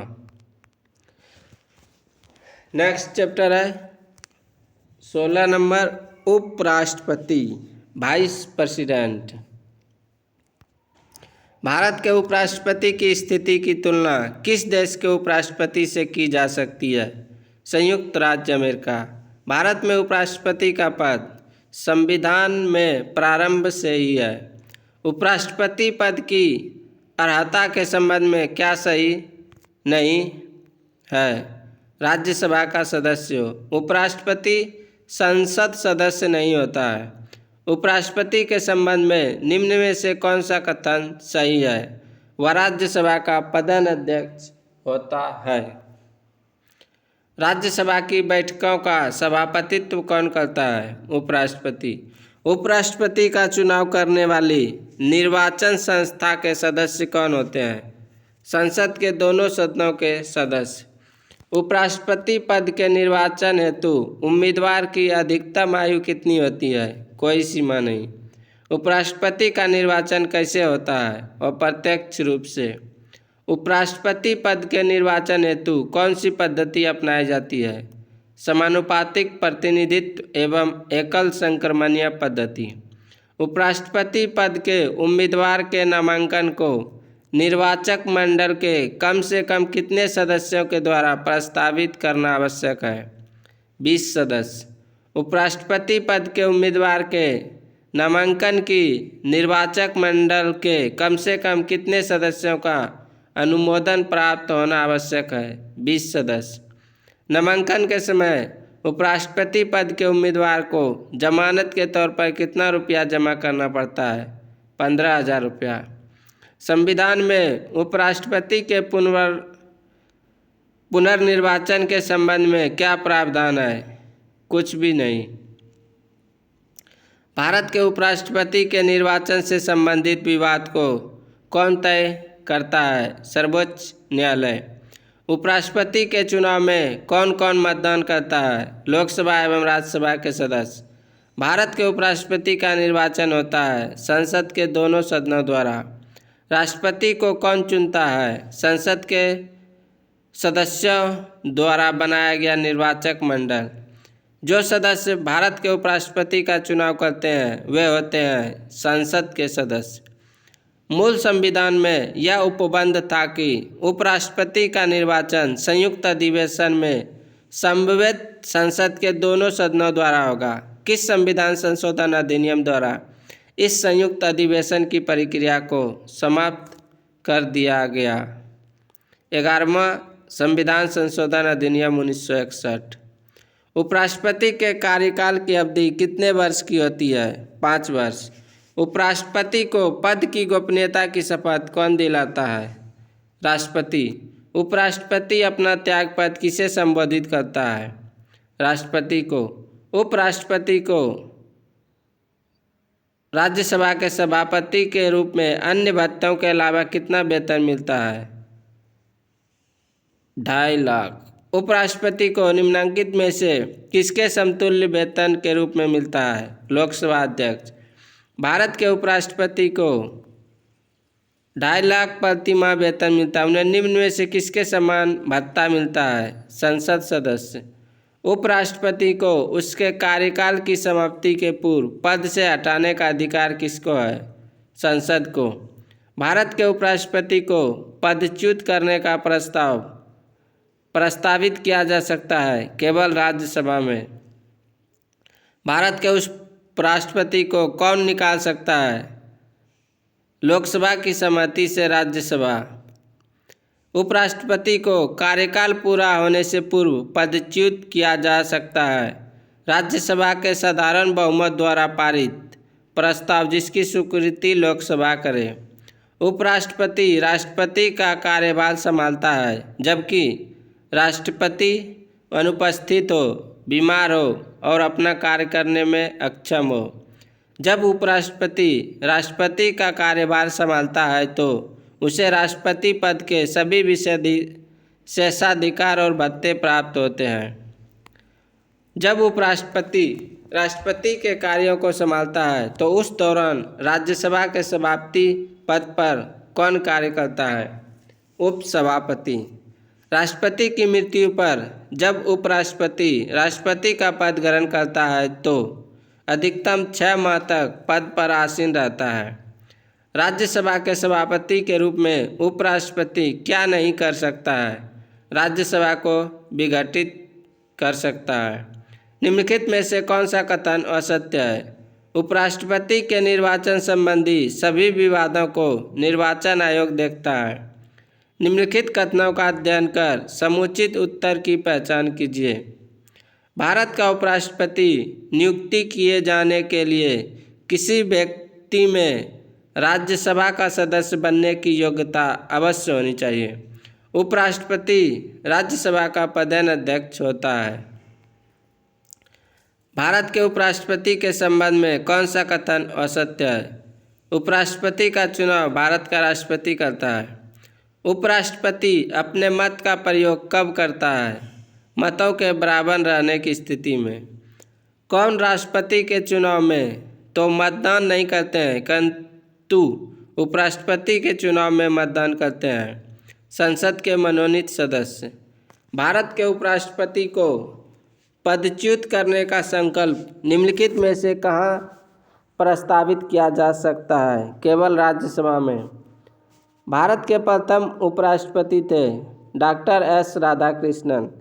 Bharat के राष्ट्रपति निर्वाचित होने से पूर्व निम्न में से कौन उपराष्ट्रपति नहीं थे? ज्ञानी जेल सिंह। किसने 2 पूर्ण अवधियों के लिए भारत के उपराष्ट्रपति का पद संभाला था? डॉक्टर एस राधाकृष्णन ने। निम्नलिखित उपराष्ट्रपतियों में से कौन निर्विरोध नहीं चुने गए? के.आर. नारायण। किस एकमात्र उपराष्ट्रपति की मृत्यु पद पर आसीन रहते हुई? कृष्णकांत। निम्नलिखित में से किस उपराष्ट्रपति ने राष्ट्रपति पद के लिए निर्वाचन में भाग लेने के लिए अपने पद से त्यागपत्र दिया था? बी.बी. गिरी। निम्नलिखित में से कौन सर्वाधिक समय तक उपराष्ट्रपति पद पर आसीन रहे? Doctor S Radhakrishnan. निम्नलिखित में से कौन सबसे कम समय के लिए उपराष्ट्रपति पद पर आसीन रहा? बी.बी. गिरी। उपराष्ट्रपति को प्राप्त होने वाले वेतन भत्ते आदि राज्यसभा के सभापति के रूप में कार्य करने के लिए प्राप्त होते हैं। भारत के उपराष्ट्रपति पर महाभियोग किसके द्वारा लगाया जा सकता है? राज्यसभा द्वारा। निम्नलिखित में से किस ने भारत के उपराष्ट्रपति का पद संभाला है? मोहम्मद हिदायतुल्लाह और शंकर दयाल शर्मा ने। निम्नलिखित में से कौन सा एक व्यय भारत की संचित निधि पर भारित नहीं है? भारत के उपराष्ट्रपति का वेतन एवं भत्ते। भारत के उपराष्ट्रपति का चुनाव किया जाता है संसद के सदस्यों द्वारा। भारत का उपराष्ट्रपति किसका प्रधान सभापति होता है? राज्यसभा का। भारत के उपराष्ट्रपति के पद पर लगातार 2 बार कौन रहा था? Doctor S Radhakrishnan. उपराष्ट्रपति का निर्वाचन किसके द्वारा होता है? संसद द्वारा। अपनी पदावधि समाप्ति होने से पूर्व उपराष्ट्रपति को उसके पद से हटाने का अधिकार किसे है? संसद को। भारत के वह कौन से एकमात्र दूसरे उपराष्ट्रपति हैं जिन्होंने एस राधाकृष्णन के बाद दूसरी अनुक्रमिक अवधि में पद प्राप्त किया? एम.एच. अंसारी। भारत के उपराष्ट्रपति बनने के पहले डॉक्टर एस राधाकृष्णन द्वारा धारित पद क्या था? सोवियत संघ में राजदूत। नेक्स्ट चैप्टर है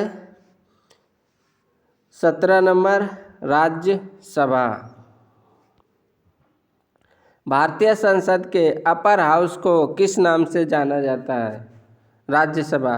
राज्यसभा को अस्थायी सदन क्यों कहते हैं? क्योंकि इसे विघटित नहीं किया जा सकता है। राज्यसभा में सीटों की अधिकतम संख्या कितनी हो सकती है? 250। वर्तमान समय में राज्यसभा में सदस्यों की प्रभावी संख्या कितनी है? 245। राज्यसभा के लिए उपराष्ट्रपति द्वारा कितने सदस्य नामित किए जाते हैं? 12। राज्यसभा में प्रतिनिधित्व होता है राज्यों का और संघ शासित क्षेत्रों का। जिन संघ शासित क्षेत्रों में विधानसभाएं नहीं होती उनके प्रतिनिधित्व किस प्रकार चुने जाते हैं? विशेष निर्वाचक मंडल द्वारा। राज्यसभा में सदस्यों का निर्वाचन होता है अनुपातिक प्रतिनिधित्व के अनुसार एकल संक्रमणीय मध्य पद्धति द्वारा। राज्यसभा के लिए प्रत्येक राज्य के प्रतिनिधियों का निर्वाचन कौन करता है? विधानसभा के निर्वाचित सदस्य। राज्यसभा में राज्यों का प्रतिनिधित्व किस बात पर निर्भर करता है? उपयुक्त में से कोई नहीं। राज्यसभा में किस राज्य के प्रतिनिधियों की संख्या सर्वाधिक है? उत्तर प्रदेश। उत्तर प्रदेश से राज्यसभा के लिए कितने सदस्य चुने जाते हैं? 31। निम्नलिखित राज्यों के युग्मों में से किसको राज्यसभा में समान प्रतिनिधित्व मिला है? आंध्र प्रदेश एवं मध्य प्रदेश, बिहार एवं पश्चिम बंगाल, उड़ीसा एवं राजस्थान। निम्नलिखित में से किस संघ शासित क्षेत्र का राज्यसभा में प्रतिनिधित्व है? दिल्ली व पुडुचेरी। निम्नलिखित राज्य युग्मों में से किसे राज्यसभा में समान प्रतिनिधित्व प्राप्त है? मध्य प्रदेश तथा गुजरात। बिहार में लोकसभा की 40 सीटें हैं। राज्यसभा की कितने सीटें बिहार में है? 16। राज्यसभा में सर्वाधिक प्रतिनिधित्व के आधार पर राज्यों का सही अवरोही क्रम है। उत्तर प्रदेश, महाराष्ट्र, तमिलनाडु। राज्यसभा के चुनाव हेतु एक अभ्यर्थी की आयु निम्नलिखित में से कम नहीं होना चाहिए 30 वर्ष से। राज्यसभा के सदस्यों के लिए न्यूनतम आयु डैश है 30 वर्ष। राज्यसभा के सदस्यों का कार्यकाल कितने वर्ष का होता है? 6 वर्ष। राज्यसभा के सदस्य चुने जाते हैं 6 वर्ष के लिए। राज्यसभा के 1/3 सदस्य प्रत्येक कितने वर्ष के पश्चात सेवानिवृत्त होते हैं तथा नए 1/3 सदस्य उनका स्थान लेते हैं 2 वर्ष बाद? क्या राष्ट्रपति लोकसभा की भांति राज्यसभा को भंग कर सकता है? नहीं। क्या राज्यसभा के सभी सदस्यों का निर्वाचन एक साथ होता है? नहीं। लोकसभा की भांति राज्यसभा कभी भंग नहीं होती क्योंकि प्रत्येक 2 वर्ष बाद उसके 1/3 सदस्यों की सदस्यता समाप्त हो जाती है। निम्नलिखित में से कौन सा कथन सही नहीं है? राज्यसभा के 2/3 सदस्य प्रत्येक दूसरे वर्ष की समाप्ति पर पदमुक्त हो जाते हैं। निम्नलिखित में से कौन सा कथन सही है? लोकसभा और राज्यसभा में एक बात में अंतर है कि लोकसभा का निर्वाचन कोई भी प्रत्याशी भारत के किसी भी राज्य से लड़ सकता है, परंतु राज्यसभा का प्रत्याशी सामान्यतः वहीं का होना चाहिए जहां से वह प्रत्याशी बन रहा है। लोकसभा और राज्यसभा में गणपूर्ति संख्या है कुल सदस्य संख्या का 1/10। राज्यसभा में गणपूर्ति के लिए निर्धारित संख्या है 25। राज्यसभा को भंग करने का अधिकार किसे प्राप्त है? इनमें से कोई नहीं। राज्यसभा का सभापति कौन होता है? उपराष्ट्रपति। किस सदन में अध्यक्ष उस सदन का सदस्य नहीं होता? राज्यसभा का। राज्यसभा के सभापति का चुनाव कौन करता है? लोकसभा एवं राज्यसभा के सभी सदस्य। राज्यसभा का सभापति लोकसभा एवं राज्यसभा के सदस्यों द्वारा संयुक्त रूप से चुने जाते हैं। निम्नलिखित में से किसकी अध्यक्षता और सदस्य द्वारा की जाती है? राज्यसभा की। राज्यसभा के सभापति की अनुपस्थिति में राज्यसभा का कार्य संचालन कौन करता है? उपसभापति। राज्यसभा के उपसभापति का निर्वाचन कौन करता है? राज्यसभा के सदस्य। क्या राज्यसभा का सभापति संसद के दोनों सदनों की संयुक्त अधिवेशन की अध्यक्षता कर सकता है? नहीं। राज्यसभा के द्विवार्षिक चुनावों की अधिसूचना कौन जारी कर सकता है?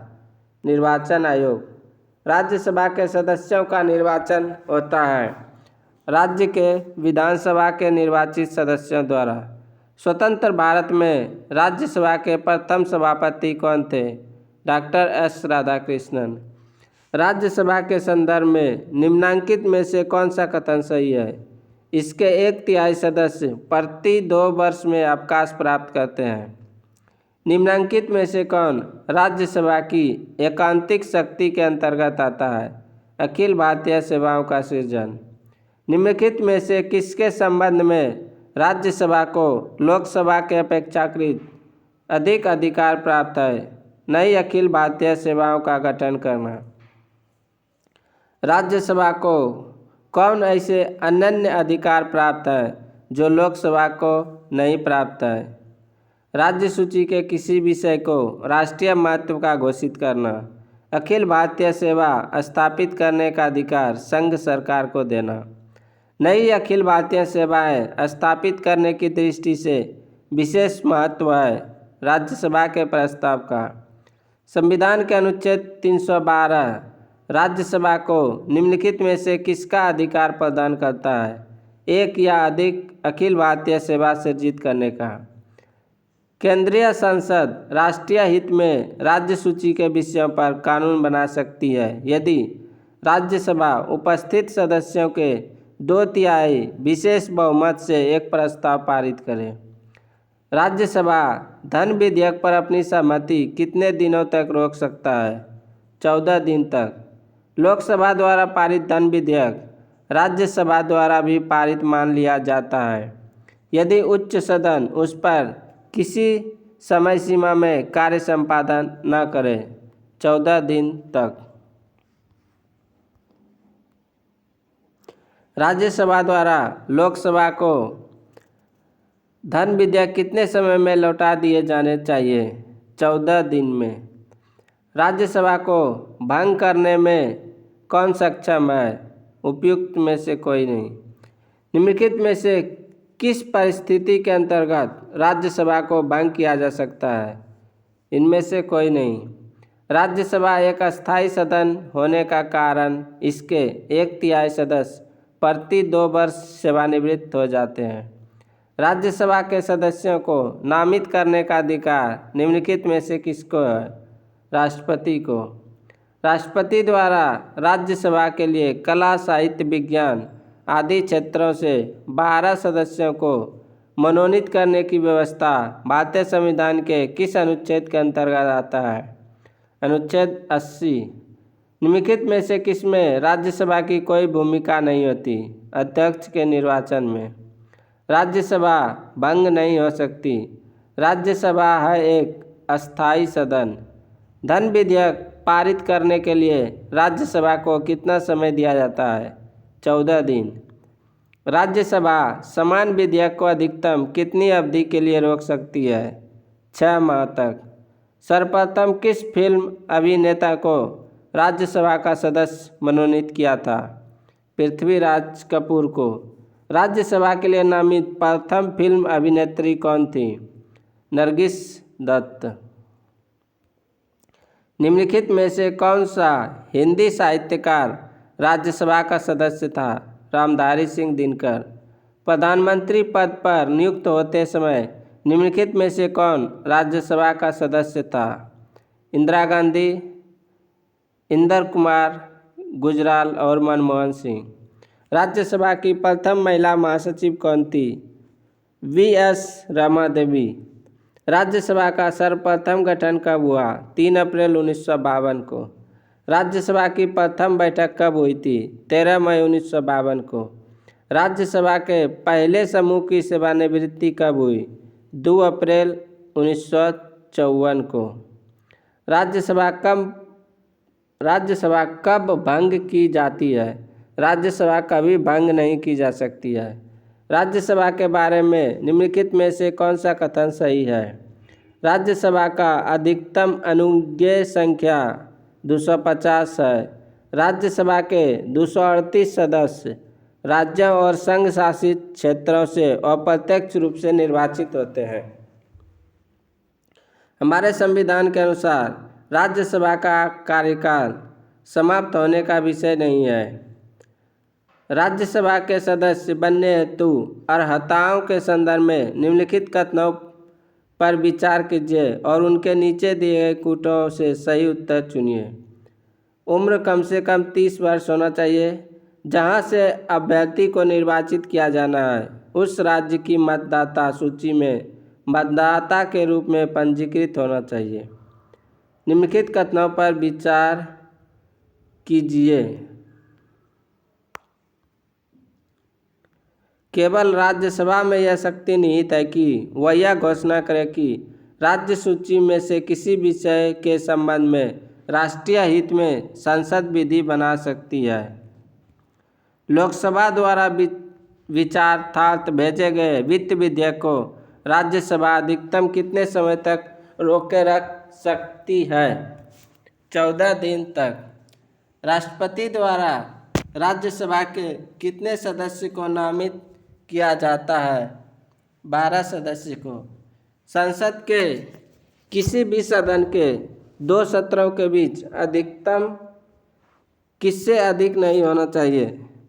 6 माह तक। राज्यसभा विघटित हो जाती है? कभी नहीं। राज्यसभा के सदस्यों का कार्यकाल 6 वर्ष होता है। राज्यसभा किसके द्वारा भंग की जा सकती है? उपर्युक्त में से किसी के द्वारा नहीं। निम्नलिखित में से कौन सा सदन का सदस्य बिने हुआ इसके अध्यक्ष के रूप में कार्य कर सकता है? भारत का उपराष्ट्रपति। किसी विधानमंडल के किसी सदस्य द्वारा प्रस्तुत प्रस्ताव को जन महत्व का अविलंब मामला मानते हुए जो चर्चा की जाती है उसे क्या कहते हैं? स्थगन प्रस्ताव। राज्यसभा का अध्यक्ष उपराष्ट्रपति प्रधान अध्यक्ष होता है। नेक्स्ट चैप्टर है लोकसभा। निम्नलिखित में से कौन जनता द्वारा प्रत्यक्ष रूप से निर्वाचित सदन है? लोकसभा। भारत में लोकसभा किसका प्रतिनिधित्व करता है? भारतीय जनता का। भारतीय संविधान के किस अनुच्छेद में लोकसभा के गठन के संबंध में प्रावधान किया गया है? अनुच्छेद 81 और अनुच्छेद 331 में। मूल संविधान में लोकसभा सदस्यों की संख्या कितनी निर्धारित की गई थी? 500। 31वें संवैधानिक संशोधन अधिनियम द्वारा लोकसभा की अधिकतम सदस्य संख्या कितनी निर्धारित की गई? 545। लोकसभा की अधिकतम सदस्य संख्या कितनी हो सकती है? 552। वर्तमान में लोकसभा के कितने सदस्यों को राज्य की जनता सीधे निर्वाचित करती है? 530। वर्तमान में संघ शासित क्षेत्रों की जनता लोकसभा में अपने कितने प्रतिनिधियों का निर्वाचित करती है? 13। राष्ट्रपति एंग्लो भारतीय समुदाय के कितने प्रतिनिधियों को लोकसभा में मनोनीत करता है? 2। वर्तमान में लोकसभा सदस्यों की प्रभावी संख्या कितनी है? 545। राष्ट्रपति द्वारा लोकसभा में एंग्लो भारतीय समुदाय के 2 सदस्यों को किस अनुच्छेद के तहत मनोनीत करता है? अनुच्छेद 331। लोकसभा में एंग्लो भारतीय समुदाय से 2 सदस्यों को मनोनीत करने की शक्ति किसके पास है? भारत के राष्ट्रपति के पास। लोकसभा में राज्यों को किस आधार पर सीटें आवंटित होती है? जनसंख्या के आधार पर। वर्तमान लोकसभा में प्रत्येक राज्य के लिए स्थानों का आवंटन आधारित है 1971 की जनगणना पर। लोकसभा के निर्वाचन क्षेत्रों का सीमा निर्धारण पहली बार निम्नलिखित में से किस सन ईस्वी में किया गया था? 1972 ईस्वी में। लोकसभा में राज्यवार सीटों का आवंटन 1971 की जनगणना पर आधारित है। यह निर्धारण किस वर्ष तक यथावत रहेगा? 226 ईस्वी तक। लोकसभा के सभी निर्वाचन क्षेत्र निम्न में से किस प्रकार के होते हैं? एक दलीय निर्वाचन क्षेत्र। लोकसभा के एक निर्वाचन क्षेत्र कम से कम कितनी जनसंख्या का प्रतिनिधित्व करती है? 7.5 लाख। अनुसूचित जाति एवं अनुसूचित जनजाति के प्रतिनिधियों के लिए लोकसभा में कितने सुरक्षित निर्वाचन क्षेत्रों की व्यवस्था की गई है? 131। भारत में स्वतंत्रता के बाद प्रथम आम चुनाव कब संपन्न कराए गए? 1952 में। क्षेत्रफल की दृष्टि से सबसे छोटा लोकसभा निर्वाचन क्षेत्र कौन सा है? लक्षद्वीप। मतदाता संख्या की दृष्टि से देश का सबसे बड़ा लोकसभा निर्वाचन क्षेत्र कौन सा है? मल्काजगिरी। कौन सा संवैधानिक संशोधन राज्यों से चुने जाने वाले लोकसभा के सदस्यों की संख्या बढ़ाने से संबंधित है? 7वां तथा 31वां। लोकसभा में केंद्र शासित प्रदेशों के प्रतिनिधि चुने जाते हैं प्रत्यक्ष निर्वाचन द्वारा। राष्ट्रपति लोकसभा के 2 सदस्यों को निम्न का प्रतिनिधित्व देने के लिए नामित कर सकता है? Anglo Indian.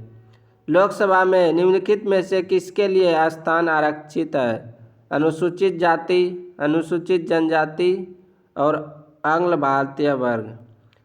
लोकसभा का चुनाव लड़ने के लिए इच्छुक व्यक्ति की न्यूनतम आयु होनी चाहिए 25 वर्ष।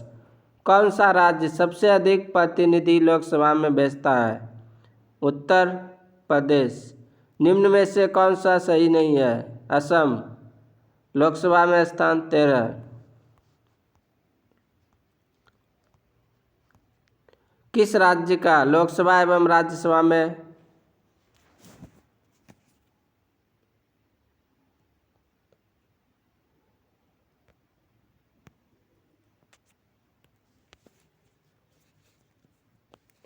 किस राज्य का लोकसभा एवं राज्यसभा में प्रतिनिधित्व सबसे अधिक है?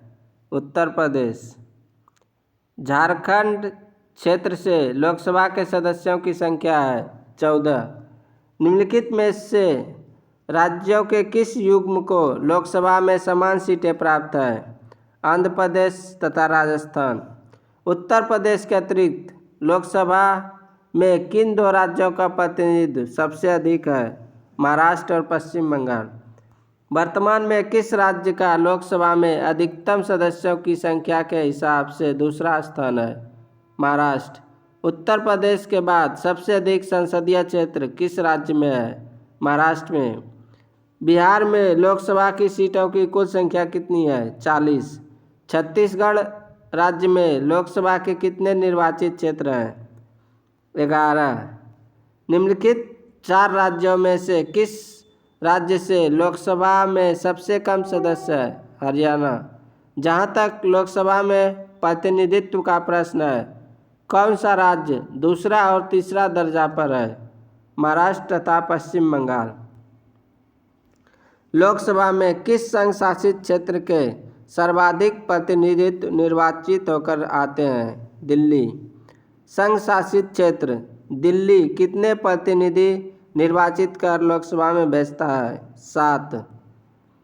लोकसभा में सर्वाधिक प्रतिनिधित्व के आधार पर राज्यों का सही क्रम है? उत्तर प्रदेश, महाराष्ट्र, पश्चिम बंगाल। लोकसभा का सामान्यतः कार्यकाल कितने वर्ष का होता है? 5 वर्ष। आपातकाल के दौरान संसद लोकसभा का कार्यकाल एक बार में कितने समय के लिए बढ़ा सकती है? 1 वर्ष के लिए। किसी भी दशा में आपातकाल की घोषणा प्रवर्त न रहने के बाद उपर्युक्त अवधि कितने समय से आगे नहीं बढ़ाई जा सकती है? 6 माह। लोकसभा में कोरम पूरा करने के लिए कम से कम कितने सदस्यों की जरूरत होती है? कुल सदस्यों का 1/10 भाग। लोकसभा का कार्यकाल 5 वर्ष से अधिक किस अवस्था में बढ़ाया जा सकता है? जब राष्ट्रीय आपातकाल लागू हो। लोकसभा के किसी सदस्य की सदस्यता कितने दिनों तक लगातार अनुपस्थित रहने पर समाप्त हो जाती है? 2 माह। संसद सदस्यों को प्रतिमाह वेतन के रूप में कितना रुपया मिलता है? 50,000। संसद के सत्र में उपस्थित रहने और संसदीय समितियों की बैठक में भाग लेने के लिए संसद को कितना दैनिक भत्ता मिलता है? 1,000। लोकसभा सदस्य अपना त्यागपत्र किसको देता है? लोकसभा अध्यक्ष को। किस वर्ष से भूतपूर्व संसद सदस्यों के लिए पेंशन की व्यवस्था लागू की गई? 1976 ईस्वी से। लोकसभा के बैठक की अंतिम तिथि तथा दूसरी बैठक की प्रथम तिथि के बीच कितने समय से अधिक का अंतराल नहीं होना चाहिए? 6 माह। लोकसभा के कम से कम कितने सत्र बुलाए जाते हैं? वर्ष में 2 बार। राष्ट्रपति लोकसभा को कार्यकाल पूरा करने से पूर्व भंग कर सकता है प्रधानमंत्री की सलाह पर। लोकसभा को उसके कार्यकाल की समाप्ति के पूर्व भी भंग किया जा सकता है राष्ट्रपति द्वारा मंत्रिपरिषद की सलाह पर। लोकसभा सदस्य बनने के लिए योग्यता नहीं है, उम्र 30 वर्ष से कम न हो। लोकसभा सदस्यों के निर्योग्यता से संबंधित प्रश्नों पर निर्णय कौन करता है? लोकसभा अध्यक्ष। निम्नलिखित में से किसे लोकसभा का अभिरक्षक कहा जाता है? लोकसभा अध्यक्ष को। लोकसभा के अध्यक्ष को कौन चुनता है? लोकसभा के सदस्य। अस्थायी लोकसभा अध्यक्ष प्रोटेम स्पीकर को कौन नियुक्त करता है? राष्ट्रपति। लोकसभा की बैठक किस प्रकार समाप्त की जाती है? विघटन द्वारा, सत्रावसान द्वारा और स्थगन द्वारा। लोकसभा का विघटन कौन कर सकता है? राष्ट्रपति। सामान्यतः 5 वर्ष की समाप्ति से पहले लोकसभा को निम्नलिखित में से किसके द्वारा विघटित किया जा सकता है? प्रधानमंत्री की संस्तुति से राष्ट्रपति। लोकसभा की सामान्य अवधि बढ़ाई जा सकती है संसद द्वारा पारित अधिनियम से। राज्यसभा और लोकसभा की समान शक्तियां किस क्षेत्र में है? संविधान संशोधन करने के विषय में। लोकसभा का नेता कौन होता है? प्रधानमंत्री। लोकसभा या विधानसभा के निर्वाचन में एक उम्मीदवार अपनी जमानत की राशि को खो देगा अगर उसे कुल वैध मतों का 1/6 से कम मत प्राप्त हो। कोई वित्तीय बिल प्रस्तावित हो सकता है केवल लोकसभा में। निम्न श्रेणियों में से किसके विधेयक केवल लोकसभा में ही प्रारंभ किए जा सकते हैं? वित्त विधेयक। किसी विशेष दिन लोकसभा में अधिकतम कितने तारांकित प्रश्न पूछे जा सकते हैं? 20। लोकसभा भारत में क्षेत्रफल की दृष्टि से सबसे बड़ा संसदीय निर्वाचन क्षेत्र कौन सा है? लद्दाख। लोकसभा एवं राज्यसभा की शक्तियां समान है राष्ट्रपति के निर्वाचन के संबंध में, उपराष्ट्रपति के निर्वाचन के संबंध में, उपराष्ट्रपति के विरुद्ध महाभियोग के संबंध में। अविश्वास प्रस्ताव किस सदन में लाया जाता है? लोकसभा में। लोकसभा में अनुसूचित जाति एवं अनुसूचित जनजातियों के लिए सीटों का आरक्षण संविधान के किस अनुच्छेद में उपबंधित है? अनुच्छेद 330 में। निम्नलिखित में से कौन सा राज्य लोकसभा में अनुसूचित जनजातियों के सर्वाधिक प्रतिनिधित्व निर्वाचित करता है? मध्य प्रदेश। निम्नलिखित राज्यों में से किसमें अनुसूचित जनजातियों के लिए लोकसभा में स्थान आरक्षित नहीं है? केरल तथा तमिलनाडु, बिहार, उत्तराखंड, पंजाब और हरियाणा। किस राज्य में लोकसभा में अनुसूचित जाति एवं अनुसूचित जनजातियों के लिए आरक्षण नहीं है? अरुणाचल प्रदेश, जम्मू कश्मीर और गोवा। देश का वह संसदीय निर्वाचन क्षेत्र कौन सा है जिसकी सीमाएं 9 संसदीय निर्वाचन क्षेत्रों को स्पर्श करती है? नागौर, राजस्थान। किस लोकसभा में निर्वाचित महिला सदस्यों की संख्या सबसे कम थी? 6ठी लोकसभा। किस लोकसभा में निर्वाचित महिला सांसदों की संख्या सबसे अधिक रही है? 16वीं लोकसभा। लोकसभा में मंत्रिपरिषद के विरुद्ध अविश्वास का प्रस्ताव लाने हेतु न्यूनतम सदस्य संख्या है 50। लोकसभा का कोई सदस्य सदन का सदन बने रहने से निवर्तित नहीं हो जाता यदि वह सदस्य जिस राजनीतिक दल से सदन में निर्वाचित हुआ है या हुई थी उससे निष्कासित कर दिया गया। लोकसभा की पहली बैठक कब हुई? 13 मई 1952 को। मंत्रिपरिषद किसके पश्चात पर्यंत कार्य करती है? लोकसभा का। लोकसभा किस प्रकार मंत्रिपरिषद के उत्तरदायित्व को व्यवहारिक रूप प्रदान करती है?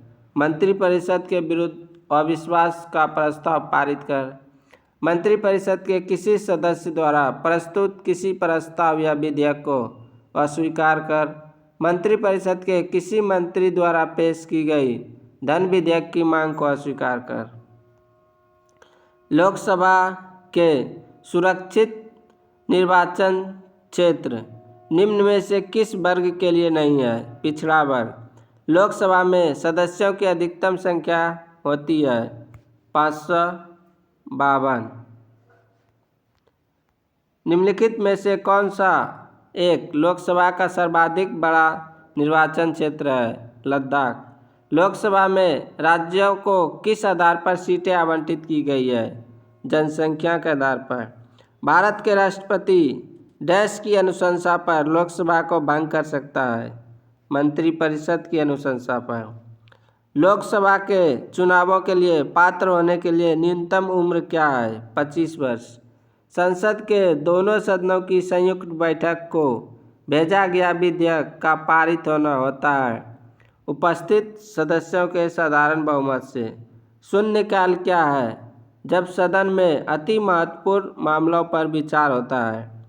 लोकसभा का सत्र एक वर्ष में न्यूनतम कितनी बार बुलाया जाता है? 2 बार।